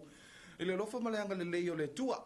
o long whai e peo na tātou maua i le so i fōmanuia ia me se o le ola ma le malosi ia wa lava le vai malima e tautua ina ia tātou tofinga e me se o tātou wala awina o fa vena ona te tofi e tātou e lo tātou tapa au sidi le langi. E o e whataro whatu foi, ma lo le fonga,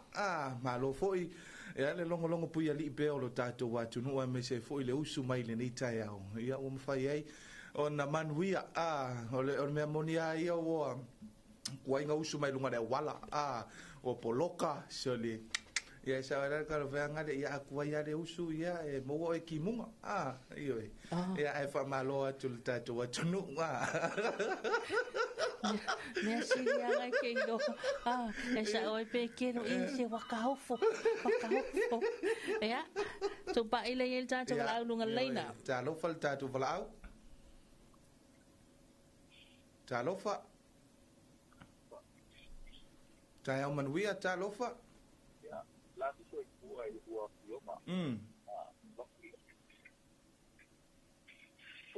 Ia, sau noa mai?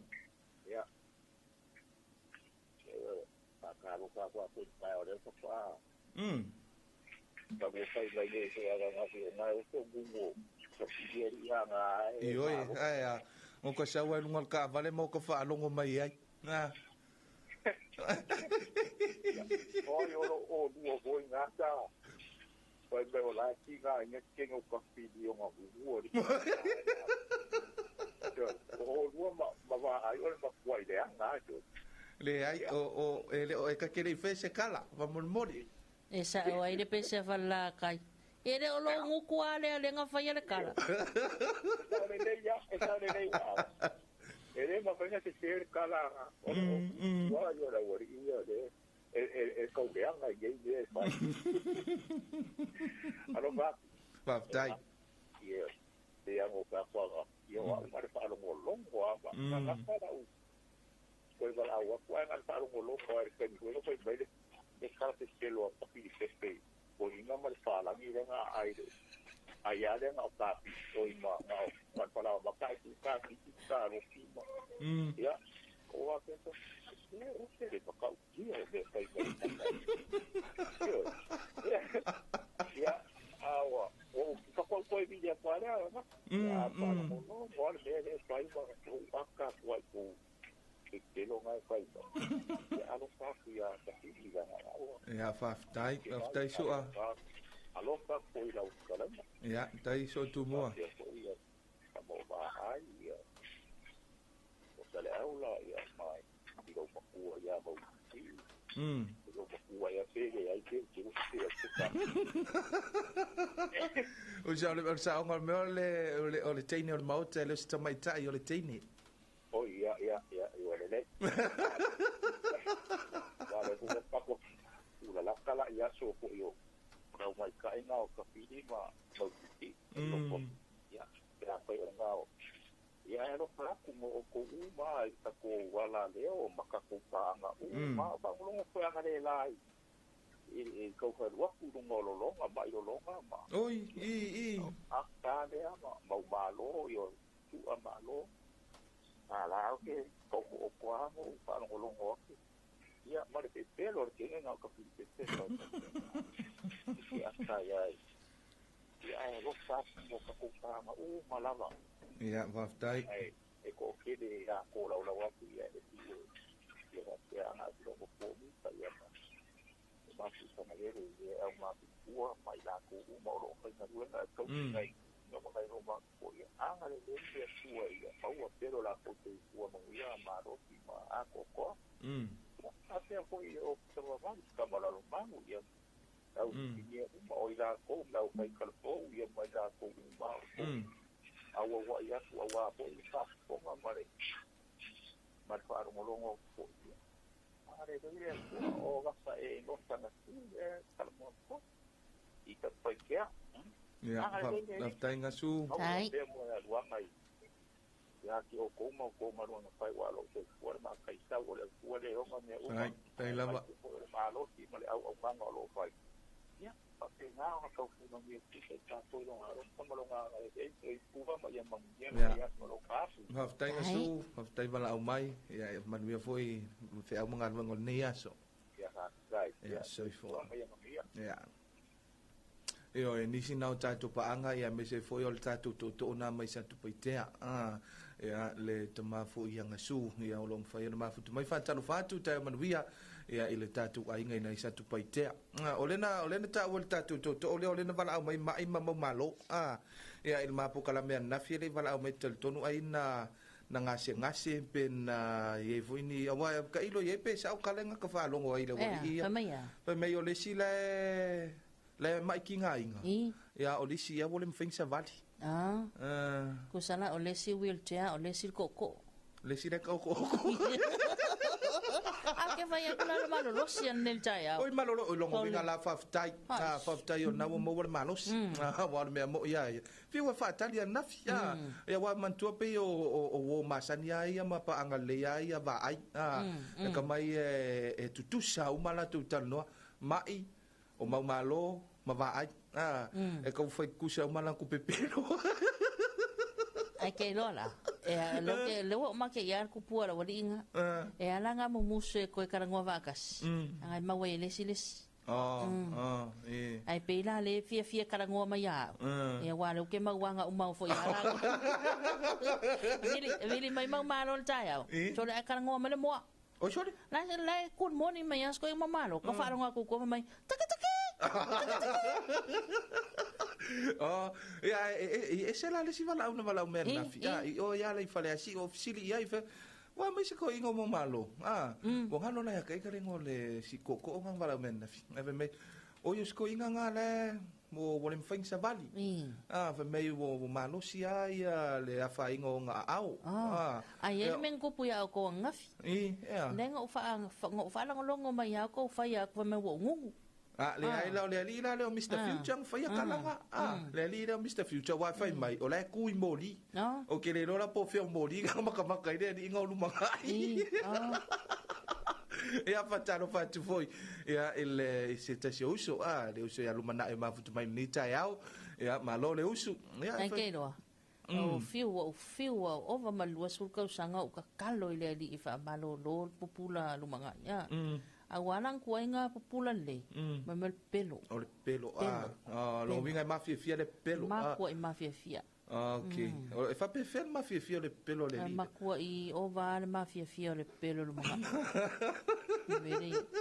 io inizio fatalo faitato company matato fa le lom supermarket masani tato fa le le a mau supermarket ya mesi foi ya o le talia le tamo mai le tato fatalo masani ya ma le fale o lo fa to anga i ona la tolu ya ina ile fale al petahim ya ole la to la autu ya pole o tatu fale o autu ina ivaitele ma le tasi sale longa tele manono ai nisio la tu fale wilo ai me se foi pe te tau mai tau o le lava fa penaona tele na fale wilo nisio la tu o loa a wala va tulanga o le malu pui o le au fai fatu anga tulanga fa pena ele fa ngalo ina foi le malo le tunu ma futu mai lungo le tanto Facebook page ya me se foi fa talofa tu ya vasili tawa ya o lo ma futu mai so fo manuia lo fiunga tu Filipepe ya ma futa tu si ufanga fa manuia le tu e tu te ne yaso ya me se foi fa talofa tu le sunga ya sani fata ya o kaisilina ya tamati tufunga ia a mesi ni so tatou paanga ma i latou o lo mafutu mai ia i lunga o le tatou Facebook page fa pe lunga o tatou YouTube channel telefoni ia nisi o le malo le atunu i mafutu mai lunga le YouTube channel fa Talofa atu ia e mesi lava i latou e comment ia ma i latou lo lalampa pa au ia tunu mamau o le si avaenga e tele ni fi avi ele fa manatu mal fa mafa le voina e ta ua ia le tulango le tourist talaina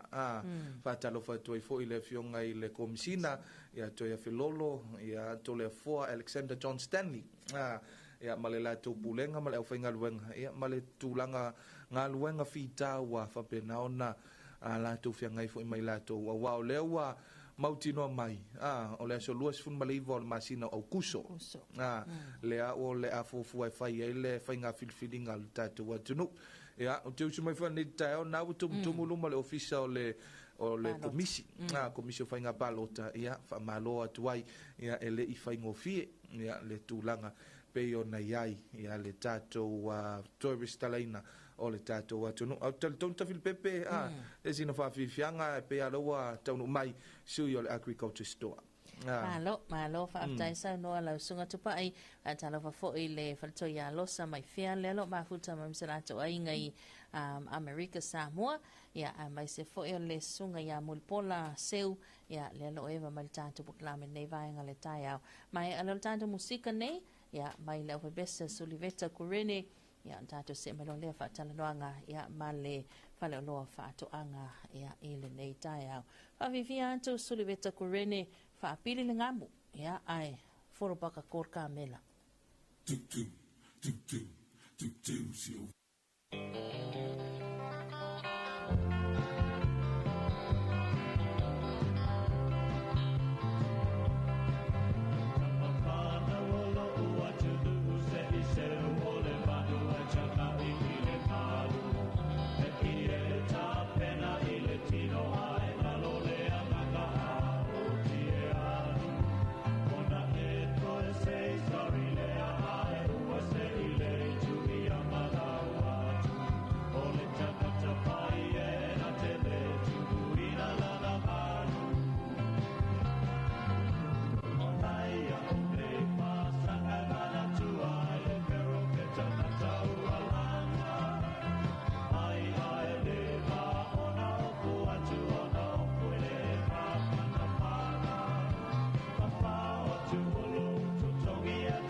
nisi nau whawhiwhianga musika sui whewhiloi o le nei fo I vaenga o le tai au pe o na whawhonga mai ai ea I le whawhiwhianga nau suliveta kurene ma le whapili le namu ngā ea o whawhiwhianga whapene ea e taunu mailo ma le vaenga le tele na umai ai tūlanga I tinei ai le namu ea lea wa mātou whatasi atu ea masui o le whale o loa o whātuanga ea pe fo I ona iai le nei vaenga o le tai au ea le sunga ia soke tu manvao ea me se foi ea le uso ia Greka Sam ia tai au manuia whantalo whātu ea I se sile nei o whapoponga o le tātou whantalo noanga ma le tātou polkalame ea ma le tātou whale o loa. Good morning. Langi mataki tai au manuia ia o le maasina lava nei ia o le whamanatuina o le hafusisina ma le toto malingi sa ia iso tātou tunu ia I le tau mawhai fo I lea mo se sa o le tonga o tātou samu ia ila se fasi fo I tau o le nivo ia maasina o le hafusisina ma le toto malingi o ananafi ia uafu ai le sa o le tonga o le aso ia ae tā pena ia se lumana I manuia mo tai au ia e whatalo vatu le mai mo whafonga so tātou atunu so lava se tafo le neki lo pelo e mau me le fasa launga ma le ala leo matanga o fia ma le aulili ia e whaatalo fatu ma o folo fatu ia tātou por kalame yona whaopoponga o tai au aswere te tasi whaatalo fatu Samoa good morning ia o le tātou polkalame le nā ia me se foi ia o le tātou whelo inga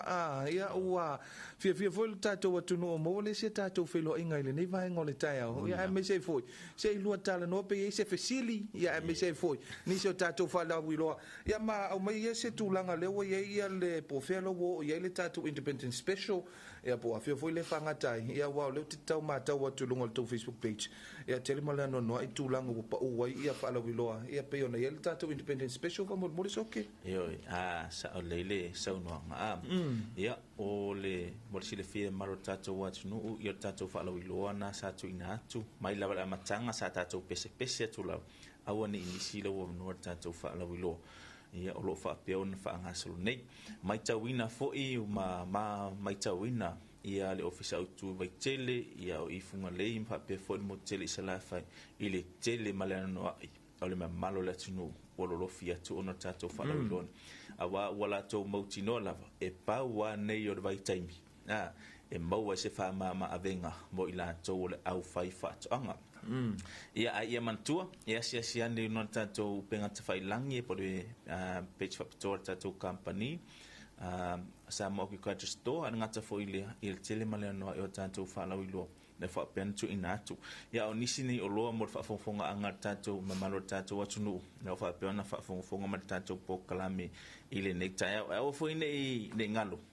pe fo ina so no ai ia stai muli na tuna tuna tato fsid ia na se fe de yo tanga to le multa io tato po kalame ia mo voice pe patala lo fu ile fa do lo fa tonga io nisi ni o tato o loa ia lo fa pe on fa aluina tato fa pito ia o le tuto tas ia ma lo ma mole si la fie fa ma tato watunu ia lo uma tato tuto tas o le vai so fo ia so farile se fulu ma le tolu o yun e fa ngataina tato fa la wilo nei oni misi lo no ya o le tato chicken wire ya tasimale afa inisilo na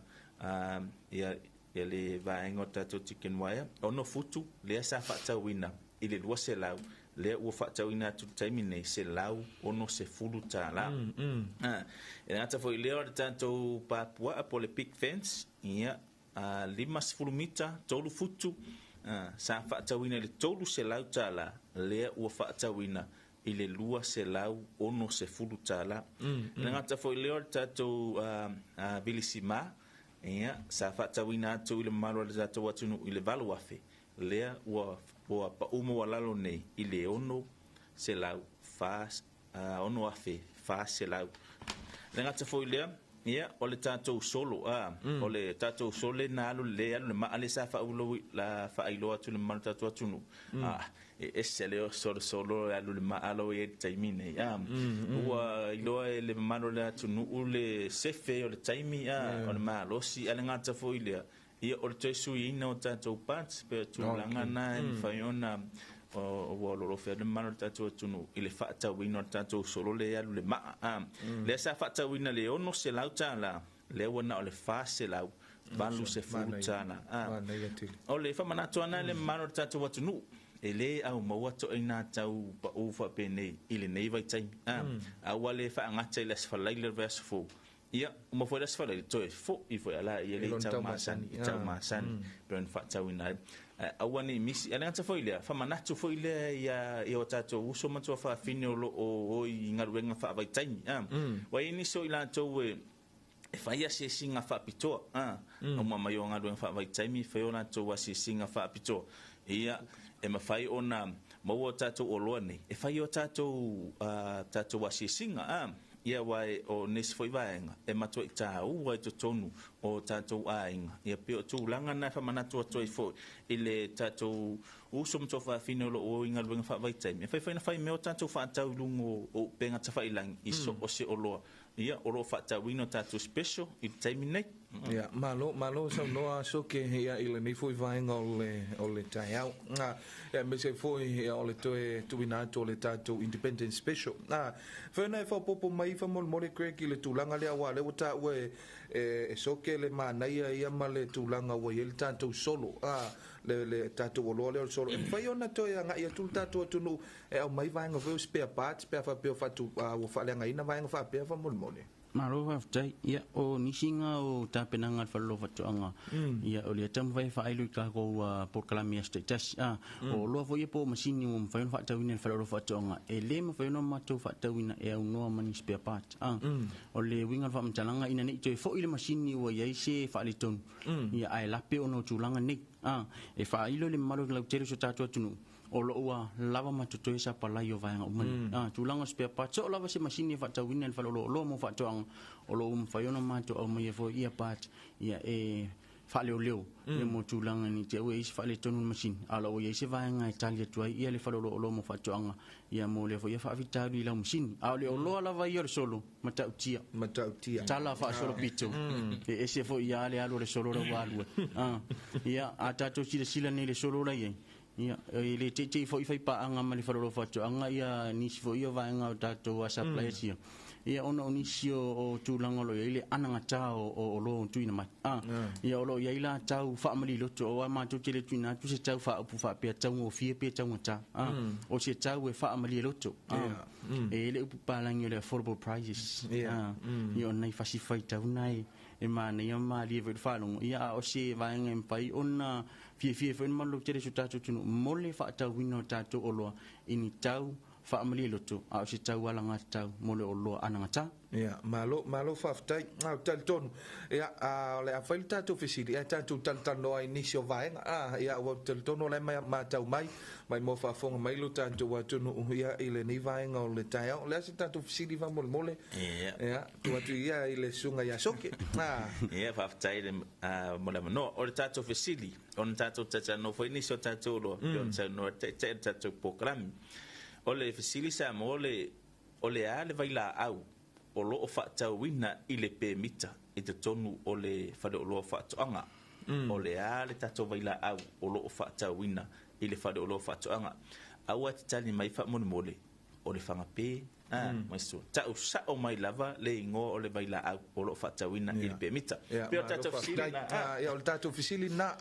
lo ta si falu o lua ia le numero fa ona vala au mai ai ia le tato watunu ta o mai le tali o le fisili o le asa o le ngo o le vai la au le e fa tau ile pe mita ia o iso le kau kana ngo ko lo ia se tato vala au ia ta lo fa tato vala au ia malo so fo manuia malo ko se le ni ka ko no le vai dar una le chromosome o le afu le vai la au le chromosome ia tu watu il tato fa masino ia fa tela no si ma to tata no ai fa dong longo mai pe ding tato le tio ia fa tai chromosome ia le tata this is tato vala au tato ye pere tulango le vaila au ia ai tu ina tu per telefono lo watangi mai ia Talofa and good morning good morning e va Talofa tau lo ma la sunga e va pe vo ia paso o le vaila au fanga vao o le ale ngo le vaila au fanga vao paso Ngale sa paparang nila au pangabao. Ia. Au pangabao pangampe. Fangampe ia famalulu atu ia toi tam fai mai lesi ata tu vala au. Lesi taimi. Fa tai fa vela. Ia.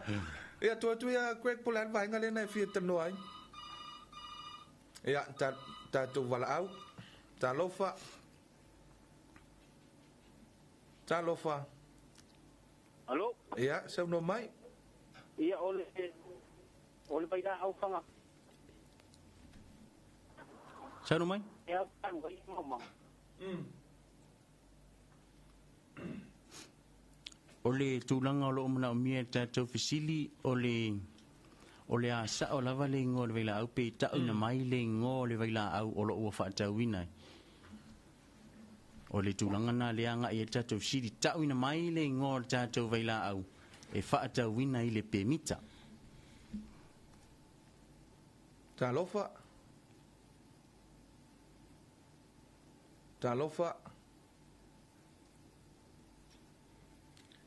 Ya, tonu pe ya na woto ya wese mai le tatu bala au le na.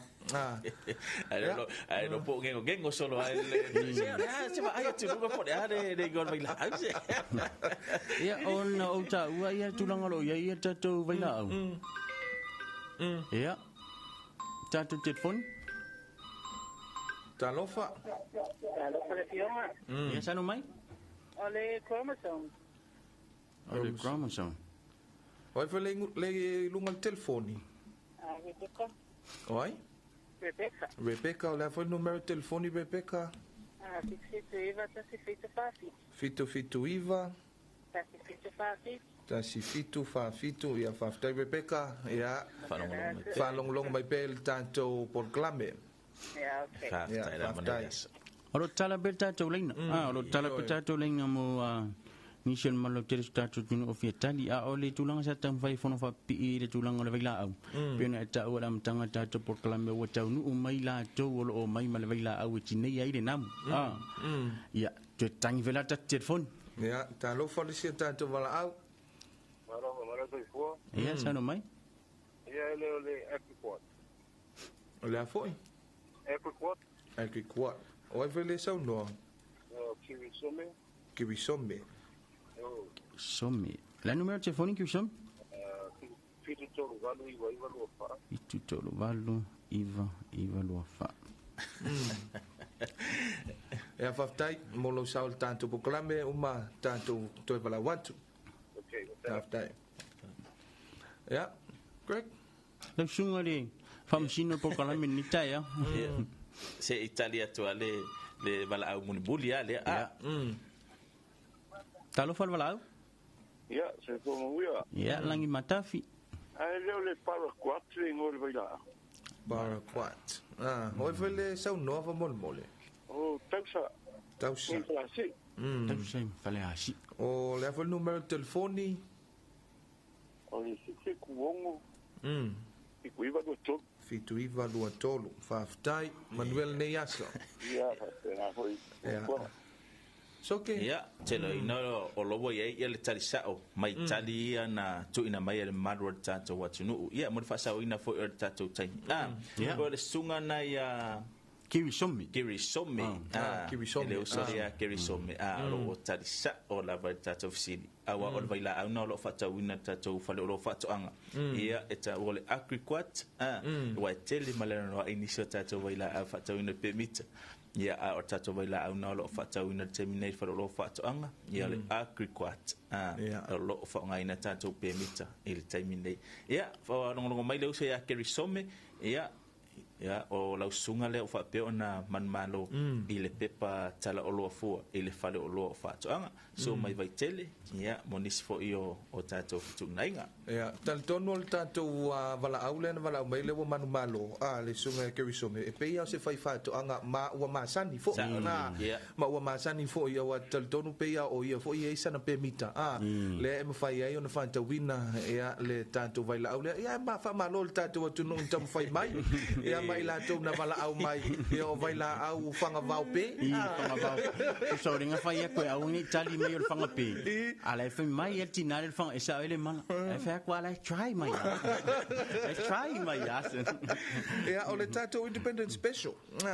ia o le tato fala wilole o lo alu ma vainga vo ia o tato fertilizers ma vainga vo pe na fale ele fa mole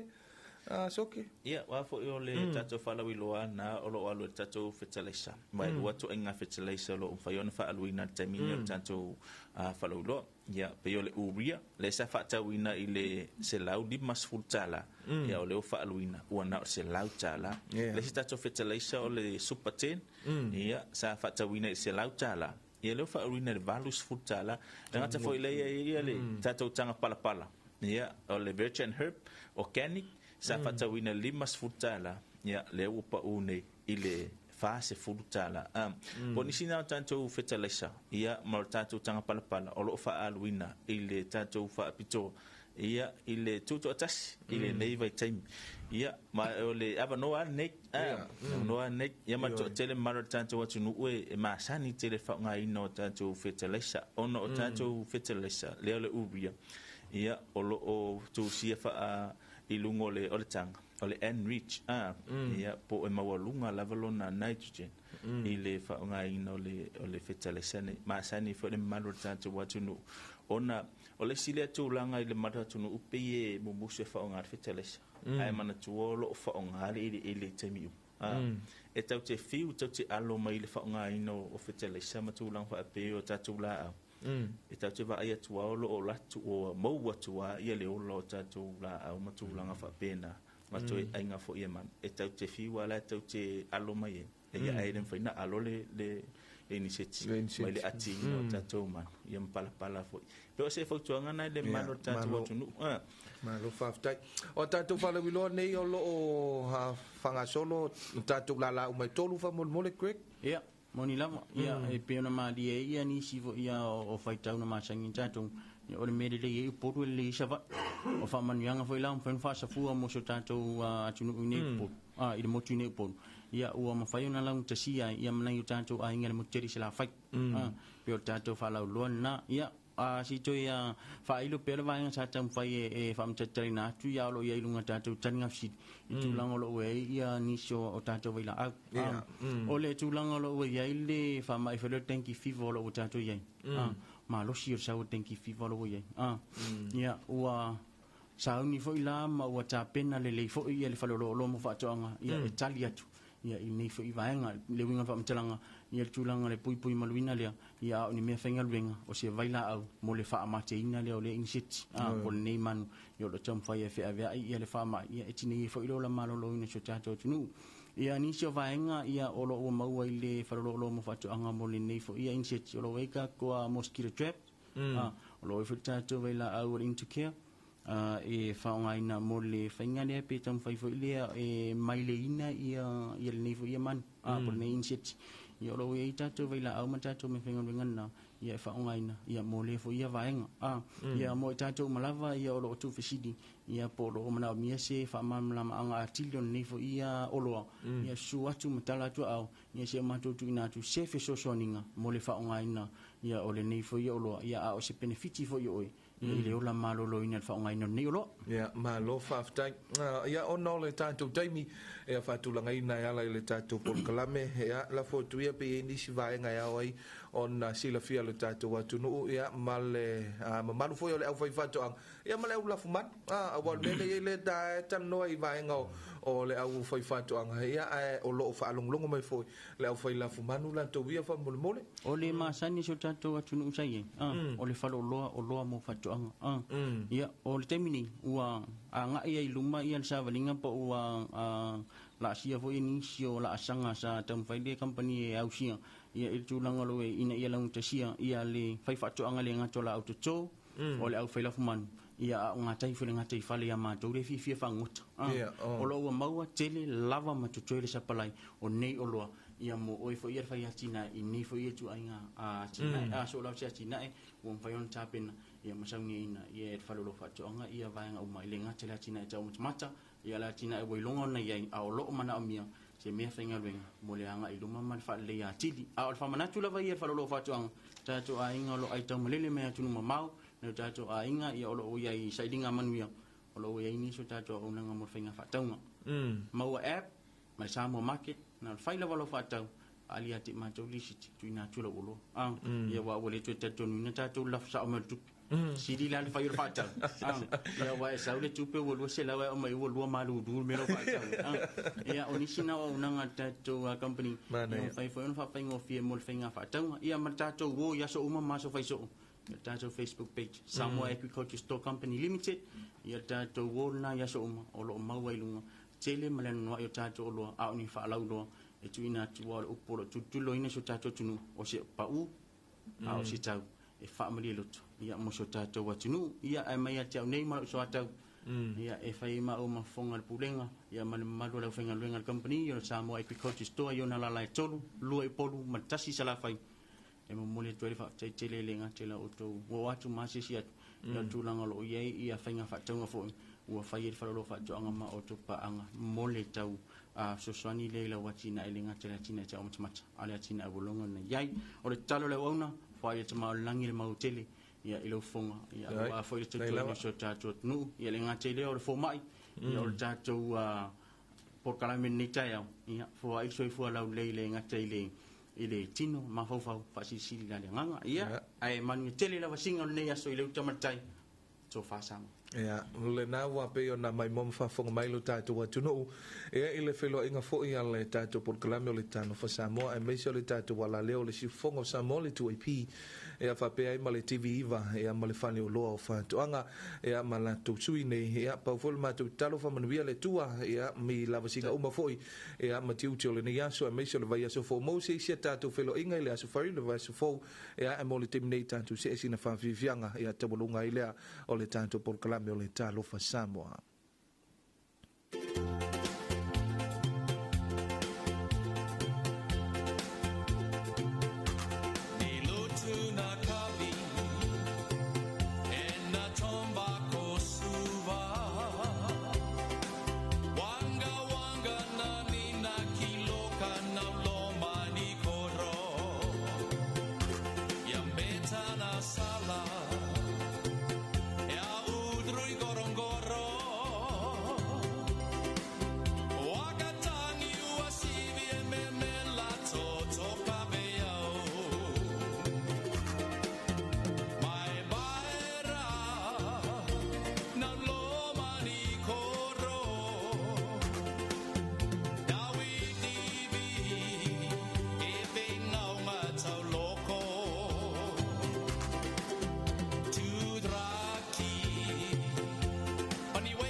Io ni so tato fan fifianga musica sui fefilo io le ni foi vainga le tai au ia MCI e ape ona mai ai tato felo inga le tato por glame e ma le fale o loa fanto anga ia ona la e tolu na i lua i tumo nei ma le tasi ia i le montu tele sala fai be ona fa fonga mai le tato tunu ia pe ona taua e se ai tele mano no ia la tu fa la wilo lo fa be na fa nga solo e MCI le la tu fa la wilo o le tuto tasi le te walunga i le so sumal tolu ia lona winga o le vai aso fou ia faapena ona telemanono ai ia tulaga o latou o loo faagasolo ai le paʻu maulalo ma le latou faapitoa ia e ala i le latou special lea o loo faagasolo nei ia faamalo foi e te filipepe ia le ono saʻi ia e maise foʻi o le tapuaʻia o faiva ia e maise ai o tulaga o le faiga o le tatou galuega i lenei vaega o le taeao ia faatalofa atu ia i le tofai a mauisisi i le utumose ia i lenei vaega o le taeao ia o loo mafuta mai ia o loaga ia tu foʻi ia i siʻiga gasegase ia ia tunu e mamao ia tatalo atu i le atua ia faapena ona faamanuia ia i tulaga uma ia e maise foʻi o lenei aso ia i lau tofā maui ia i lenei vaega o le taeao io e faamalo le ona saʻi tafilipepe malo lava le tauataʻi malo foi le fogafoga i lau sunga tupa i le nei taeao ia malo manaia melemele le ai maʻoga sa saue makua i seki ai aua wai pulu me nei le faakofaigali le kio akuai mai magaia ma me valele le tali lei o le sua le taeao atoʻausu mai ai soli leai e saʻoe la vaega foi o le agana le ua tele ana tu faalogo ai pe na fanau mai i le palemene tulou o se mea fifasaʻo e ka kele inguki o ka sa wai va mori o nga ole ye ngai me fa pikoa ye fa ngai asu a te tanto ono le tatu taimi io e le tele manunga ya tele fia fa so ya le tatu taimi le nei vaenga o le taeao mo le atu le ngol fa tele pa ia mo malu se tatu atu no mafutu mai lunga o le tatu Facebook page ya tatu YouTube channel a bele malo le tatu atu no mafutu mai ya isamo nei ya matu no mau ale ase opu se tala ya masengangana o papa malu ave fale o to finangalo ya famanbia le tua ele fenga ia o le tatou atunu ile o fale male o fafo malava singa uma tau manga uma o le afenga ia lo tatou atunu i tuti mafaiva mo se sia tatou felo inga ma se si fa poponga le tatou por kalame le vai su fou ya manbia foi le nga ia tu ya mo le fai unga o le vai su male su sampa ia le ali ya ai mo le temire manu tele ina faiva matiuti le tatou atunu malo va taila sunga tupai ia so fa talo fa tu lava isi vaenga leo va to afiki mai na to fa good morning talo fa tu le sunga ia fa fetai a mosa ia masana to ainga ina melpone Australia ia manuia tele lava tiute ma favor pe ona el nei tai a mai se foi ia ole tausi a Miriama malona fale loi nai vai telefo ia fa talo fa to foi le to fa va silienga ia masalanto o whainga wenga nei tai au malo le usu manuia tele tiute ma whaiva pe ona iai le nei vaenga le tai au ia le na sa no atu le sunga tupa i tau lunga le tata por lave moli ma le nganga whaaftai langalong so malo si mai al bulenga ma le o whainga wenga le company supermarket ia amau i sale ufi ia pe ona langalong so le tata por lave Talofa Samoa i le nei tai au tata se loa ia i se whapoponga o tata tala tau al mai le teo whavamalo New Zealand News. Samoa's Electoral Commissioner says the country's general election will be held on the 29th of August.